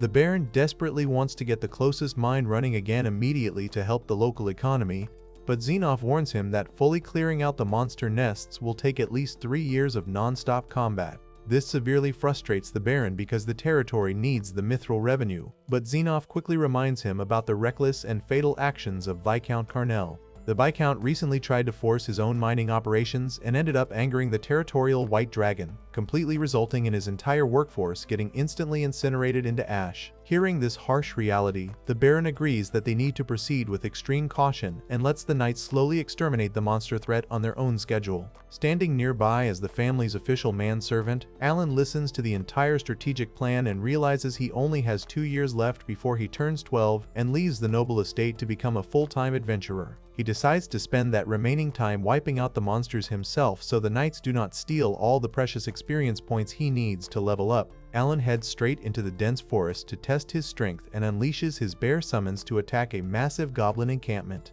Using his past gamer knowledge, he notes that he could normally farm experience points forever by leaving the monster spawn point completely intact, but he decides to wipe them off the map entirely since these specific goblins actually feed on humans and pose a massive threat to the locals. He commands a giant spider summon to heavily trap the goblin archers in thick webbing while his bear squad steamrolls right through the wooden barricades and slaughters the foot soldiers. The massive Goblin King eventually steps out to challenge the intruders, but Alan simply laughs off the threat because his summoned team has already defeated thousands of higher-ranked monsters and easily crushes the boss in a matter of seconds. Checking his magical system book, Alan is absolutely thrilled to see he earned nearly 50,000 experience points from the raid, and he immediately plans to systematically wipe out every single goblin burrow in the area before moving on to the much tougher orc camps. Several months pass, and in May, the Baron's eldest son Mihi officially graduates from the Royal Academy and returns home, much to the sheer excitement of his younger sister Cecil and the rest of the family. Since Alan has finally turned 10 years old, the childhood restrictions on his system stats are completely lifted, instantly granting him the full benefits of his level 34 summoner class. Eager to test his newfound maximum strength, he challenges Mihi to a no-holds-barred duel right on the estate lawn. The match begins, and Alan charges in with double his previous speed, using his sword mastery skill to launch a relentless and heavy assault. However, Mihi effortlessly reads all of Alan's moves and completely blocks his heavy sword strikes with just one hand and a small dagger. Their weapons clash violently, but Alan quickly realizes that his level is just too low to break through Mihi's overwhelming physical defense. Mihi easily overpowers him and forces Alan to his knees, ending the intense duel in a total victory for the returning noble. Alan feels completely disappointed in his loss and briefly wonders if he needs to boost his agility stats even higher, but he accepts that lowering his attack to do so would only make things worse against someone fundamentally stronger. The Baron highly praises his son's incredible swordsmanship, noting that his 3 hard years at the academy have clearly paid off. Cecil and the others excitedly ask Mihi to start giving them sword lessons while he is home, but Mihi seriously announces that he actually has to leave the very next day to undertake the noble's duty and will not return for another 3 years. The entire family is shocked and heartbroken by the sudden news, especially Cecil, who bursts into heavy tears at the thought of her beloved brother leaving again so soon. Alan realizes that the Baron expected this outcome all along and specifically had 3 children just to ensure the family lineage survived whatever this incredibly dangerous duty entails. The next morning, Mihi prepares to leave the estate in a royal carriage and bids a final tearful farewell to his crying sister. Before climbing inside, he reaches out and grabs Alan firmly by the head, strictly ordering the young boy to watch over Cecil and keep her completely safe no matter what happened. Alan is slightly taken aback by the intense request but quickly agrees, completely missing the subtle trembling in Mihi's hands as the young noble nervously rides off to fulfill his mysterious obligation. A short time later, Alan successfully reaches level 35 after exterminating every single goblin camp in the region, so he finally sets his sights on a massive orc burrow. He marches straight into the forest and summons a perfectly balanced team of giant bears for offense, golden armored knights for heavy defense, and agile birds for aerial support. The chaotic battle kicks off with the bears ripping aggressively through the regular orc soldiers while the knights use their massive golden shields to perfectly block heavy waves of incoming arrows. Alan feels highly confident in his strategy, but gets severely annoyed that his system does not let him see the exact health points of his summons, meaning they can just suddenly vanish without warning if they take too much damage. He summons more giant spiders to lock down the archer towers and orders his forces to push deeper into the enemy camp, easily racking up huge amounts of experience points as they decimate the stampeding boar monster. Suddenly, a massive pink explosion rocks the battlefield out of nowhere, completely bypassing his shield units and instantly wiping out several of his bears. Alan is totally shocked to witness real magic for the very first time and quickly realizes the explosive attack came from a group of magic-wielding orcs standing securely behind the massive orc king. Realizing the casters are specifically targeting his rear forces, Alan equips heavy steel balls and tries to snipe the magic users from afar, but the smart monsters completely dodge his attacks and retreat out of his throwing range. The magic orcs brutally retaliate by raining down massive fire spells, forcing Alan into a desperate war of attrition as he continuously burns through his limited mana fruits and magic stones to endlessly resummon his bear troops. The towering orc king joins the violent fray, easily one-shotting the bear summons with its massive battle axe while the magic orcs completely obliterate Alan's golden knight defenders with a blinding purple energy blast. Caught in the massive magical explosion, Alan is violently thrown against a wooden structure, heavily injured and totally drained of combat options as the boss monster aggressively closes in for the kill. Just as Alan reluctantly accepts defeat, Captain Xenof suddenly steps out into the clearing, completely fully armored and wielding a golden spear. Xenof calmly explains that all the thick smoke and loud explosions drew his attention, instantly blowing Alan's secret hunting cover. Wanting to handle the big threats himself, Xenof orders his vice captain Leibrand to take out the magic orcs while he personally challenges the towering orc king. Alan eagerly takes a safe front row seat to watch the high-level knights in action, completely amazed as Xenof effortlessly parries the giant monster's devastating axe strikes with a single sword despite the beast being twice his size. Meanwhile, Vice Captain Leibrand gets completely surrounded by dozens of spear-wielding orcs and the magic casters, but he simply unleashes a massive blue magical explosion that completely vaporizes the entire monster army in a single instant. Leibrand then leaps high into the sky and effortlessly slices another giant pig monster in half with a glowing energy blade. Back at the main fight, Xenof smoothly cuts the Orc King wide open, instantly killing the B-rank boss monster without even needing to use an extra skill. Alan is completely mind-blown by their sheer combat power and quickly realizes just how far he still has to go to match the absolute top-tier fighters of this world. Later that night, Alan and Xenof sit casually around a campfire in the dark forest. While roasting monster meat on large skewers, Xenof reveals that he figured out Alan's secret hunting operations months ago because he kept finding monster carcasses completely stripped of their valuable magic stones. Combining that clear evidence with Alan's history of hunting the elusive white deer and fighting completely on par with the highly trained Mihi, the captain easily deduced that Alan possessed a very powerful summoning talent. Xenof explicitly explains that the Baron also knows all about the talent, which is the exact reason Alan was promoted to the family's official huntsman at such a young age and given so much unusual freedom. Xenof casually offers a deal, promising to keep Alan's illegal monster hunting a total secret from his official reports as long as Alan fully shares his hunting progress and works together with the knights to secure the region.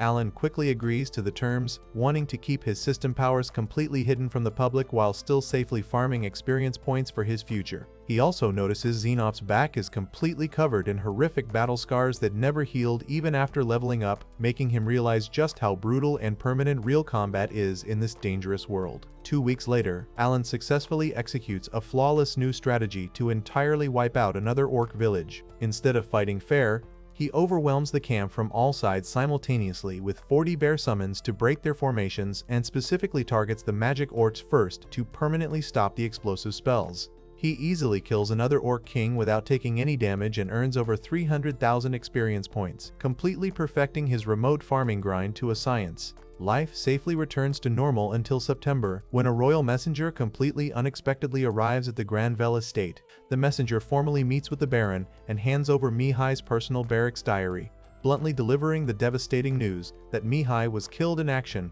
while carrying out his noble's duty.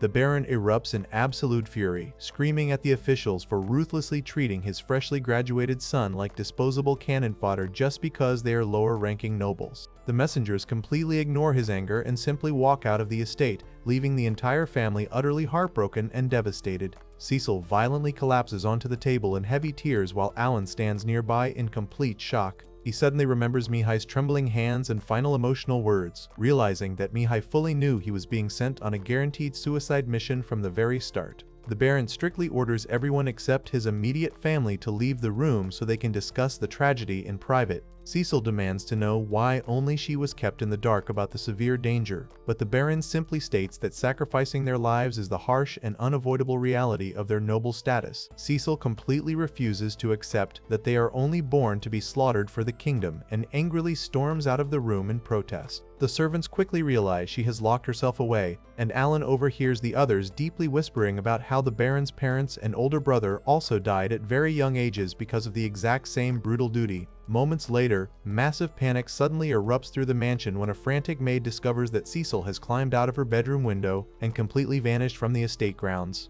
Feeling utterly responsible because of his final promise to Mihi, Alan rushes immediately out into the dangerous city streets, completely determined to violently track down the missing noble girl and bring her back safely, no matter what obstacles stand in his way. Alan searches the dark city streets and eventually finds Cecil hiding in a narrow cobblestone alleyway. She looks completely exhausted and leans against a stone wall while clutching her butterfly hair clip. As Alan approaches her, she starts crying and admits that she is terrified of dying during the noble's duty tomorrow. She tells him that her older brother Mihi was incredibly strong but still died, so she feels she stands no chance and just wants to go back home to her family. Alan hands her some bread and a spiky pink fruit to eat so she can calm down. They sit together on the stone steps, and Alan casually asks if she wants to abandon her noble responsibilities entirely. He offers to take her away from the city so they can travel the world as free adventurers instead of her going to the academy. Cecil is shocked by the crazy idea and calls him insane, fully realizing that she cannot just run away from her life. After thinking it over, she regains her resolve and asks Alan to take her back to the manor. Since she is too tired to walk, Alan gives her a piggyback ride all the way through the dark streets. When they arrive at the estate gates, Baron Granville and his wife rush out to tightly hug their daughter. The Baron tells Cecil not to worry about the noble's duty anymore. He explains that they will soon have the mithril mines running at full capacity, and he plans to gift the new mining rights directly to the royal family in exchange for her official exemption from the deadly duty. Cecil feels relieved by her father's promise, but she refuses to use it as an excuse to slack off. The very next night, she aggressively spars with a white-haired magical tutor in the courtyard, fiercely declaring that she will honor Mihi's memory and face her noble obligations head-on. Half a year passes, and it is now March. Alan is officially 11 years old, and his secret hunting operations have completely wiped out the local orc and goblin threat. Because the area is finally safe, the territory begins moving citizens back into the old refinery villages to prepare for the mithril mining. Back at the manor, the Baron and Captain Zenoff discuss their progress over a drink. They note that Viscount Carnell has remained suspiciously silent about their recent success, so Zenoff promises to stay on high alert. Meanwhile, Alan climbs the snowy peaks of the White Dragon Mountains to eliminate a massive armored ant colony that threatens the nearby miners. He easily reaches the rocky plateau and finds the dark cave entrance swarming with giant gray bugs. Knowing that a B-rank clean monster is inside laying endless eggs, he decides to thin out their numbers first. He summons a large squad of giant spiders and fish to battle the ants outside the cave, happily grinding the easy experience points. 1 month later, Alan is completely exhausted with dark circles under his eyes. He has killed over 2,000 ants, but the bugs just keep respawning endlessly, completely blocking him from entering the nest. He realizes the queen must be eating the dead corpses to quickly produce more soldiers. Another month passes, and Alan hits 5,000 total kills, but he still cannot make any progress. Frustrated by the endless grind, he changes his strategy and decides to bypass the front guards entirely. He summons a special white owl called a hollow and uses his system skill to share its vision. He sends the glowing owl deep into the pitch-black cave to map out the maze-like tunnels. The first owl gets ambushed and killed by a giant black spider, so Alan quickly summons another one and sends it down a different path. Controlling the birds gives him a major headache, but he eventually spots the massive egg chamber and locates the queen armored ant. Alan storms into the boss room holding a lantern high as the giant segmented queen towers over him. The boss releases a toxic green mist and summons a horde of pig-faced monsters to defend herself. Alan completely ignores the small fries and instantly summons his elite squad of gray bears. He orders the bears to aggressively charge past the guards and directly attack the queen's abdomen. The bears fiercely bite and claw at the massive white worm until she violently screeches and disintegrates into glowing blue dust. Alan checks his system and smiles as he receives 45,000 experience points, noting that this boss fight only took 20 summons compared to the 100 he needed for the Orc King. Because the sun has already set, Alan decides to camp inside the empty cave overnight. While looking around, he discovers a massive deposit of glowing blue mithril crystals right where the queen used to be. The next morning, Alan returns to the Granville estate and presents a giant orange-red exoskeleton ball to the Baron, Cecil, and Zenoff. The adults are completely skeptical that a young boy defeated an entire ant colony by himself until Alan pulls out the raw mithril cluster. He explains that he found a brand new mining vein inside the nest and provides them with a detailed map of the cave interior. The Baron is absolutely stunned by the incredible discovery and immediately orders his knights to secure the location. As a massive reward for his efforts, the Baron grants Alan a 30% stake in the new vein's mining rights. Alan is slightly confused by the legal terms at first, but the head butler assures him that he will become incredibly wealthy in just a few years. Time jumps forward to October, and Alan is now 12 years old. The mithril mines are finally fully operational, bringing massive wealth to the territory.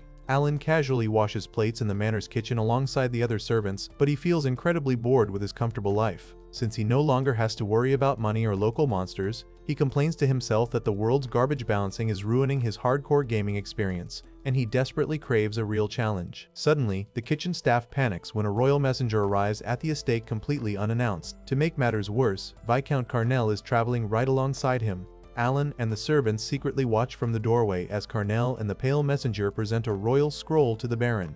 The messenger claims that the royal family wants to permanently solve the region's economic instability by forcing the Granville and Carnell families to co-manage the White Dragon Mountains and split all mithril profits equally. The Baron is absolutely furious at the outrageous demand, knowing Carnell just wants to steal their hard-earned wealth. Carnell smugly reveals that he already signed the contract, so the Baron has no choice but to agree. Realizing it is a blatant trap, the Baron firmly states that he needs to travel to the royal capital to investigate the terms before signing anything. Carnell loudly accuses him of being greedy and angrily storms out of the room. The Baron tells his family that they will leave for the capital as soon as Captain Zenoff returns from his mountain patrol in 2 days. Back in the kitchen, Alan and the other servants discuss the tense meeting. They fully agree that Carnell is planning to stab them in the back, but refusing a royal proposal will make the Granville family look like traitors. Before Alan can figure out a solution, he hears a loud crash from the upper floors. He desperately sprints up the red carpeted stairs and finds a friendly guard lying dead in a pool of blood. He kicks open the nearby doors and discovers 3 armed intruders kidnapping Cecil. The group consists of a massive blonde man with an eye patch, a thug in a green hood, and a man wearing a red bandana. The thug in the green hood grabs Cecil and tries to escape through a giant hole blasted in the wall. Alan instantly summons his glowing blue sword and fiercely charges at the eye patch man to stop them. The two warriors clash violently, trading heavy blows across the destroyed room. Alan easily deflects several strikes, but he quickly realizes the blonde man hits incredibly hard and possesses overwhelming physical strength. Seeing that he is outmatched, Alan quickly pulls up his system menu to swap his summon cards for a better strategy, but the eye patch man attacks before he can finish. The massive blonde man strikes Alan with a devastating blow, sending him crashing onto the red carpet. Alan drops his sword and loses consciousness amidst the heavy debris, completely failing to save Cecil. Several hours later, Alan slowly wakes up and finds his hands tightly bound with thick ropes. He looks around and sees that he is lying on a cold metal floor inside a dark storage warehouse. Cecil is lying right next to him, fully tied up and gagged with white bandages. Alan quickly pretends to stay asleep and quietly summons a small bird to scout their surroundings using shared vision. He watches the three kidnappers sitting on some wooden crates nearby. Suddenly, a pale man with spiky white hair and yellow eyes enters the room. The white-haired man, named Dagra, aggressively punches the red bandana thug in the stomach for questioning his orders. Dagra warns the group to kill Alan immediately if he causes any trouble and then walks away. After he leaves, the remaining thugs complain about Dagra's violent attitude but admit that he is a hardened war veteran and the only person strong enough to fight Captain Xenov. Hearing this, Alan realizes his captors are highly dangerous professionals. Since he dropped his sword back at the manor, he only has a few metal balls in his inventory, making a direct fight far too risky. He decides to focus on finding an escape route first and sends his bird out of the storage room. The bird flies down a luxurious, wood-paneled hallway, and Alan quickly realizes this place is way too fancy to be a normal warehouse. The bird flies past a window, revealing the starry night sky and a layer of clouds far below. Alan is completely shocked to discover they are not on the ground or a boat, but actually locked inside a massive flying magic airship. The bird continues exploring and eventually enters a large dining lounge covered by a glass dome. Inside, Alan spots Viscount Carnell sitting comfortably at a table, drinking red wine with the pale royal messenger. Through the bird, Alan overhears Carnell proudly bragging about orchestrating the entire kidnapping to secure the mining rights. Carnell laughs and declares that he already sent the Baron a threatening letter, and if the Baron still refuses to sign the contract, he will chop off Cecil's hand and mail it to him. Hearing this vicious threat, Alan becomes absolutely furious and realizes he has to rescue Cecil immediately before the ship lands in Carnell's territory. Back in the storage room, the kidnappers notice that Cecil has finally woken up. The eye patch man draws his knife and casually suggests kicking her a few times to keep her quiet. Knowing he is out of time, Alan accesses his system interface and completely maxes out his stats for player versus player combat. He instantly summons a giant magical butterfly named Papillon right in the middle of the room. The butterfly violently flaps its large pink and black wings, releasing a massive cloud of glowing yellow sleep powder into the air. The dense sparkles quickly fill the dark industrial room, completely blinding and confusing the kidnappers. The eye patch man frantically looks around for the source of the magic, but the butterfly quickly disappears. He turns back to check on his prisoners, assuming Alan is still knocked out, but he is completely shocked to find the ropes entirely empty. Using the magical distraction, Alan successfully slips out of his bindings and quietly stands up in the shadows. He glares at the kidnappers with a fierce, determined expression, fully prepared to launch a brutal counterattack and slaughter anyone who stands between him and Cecil.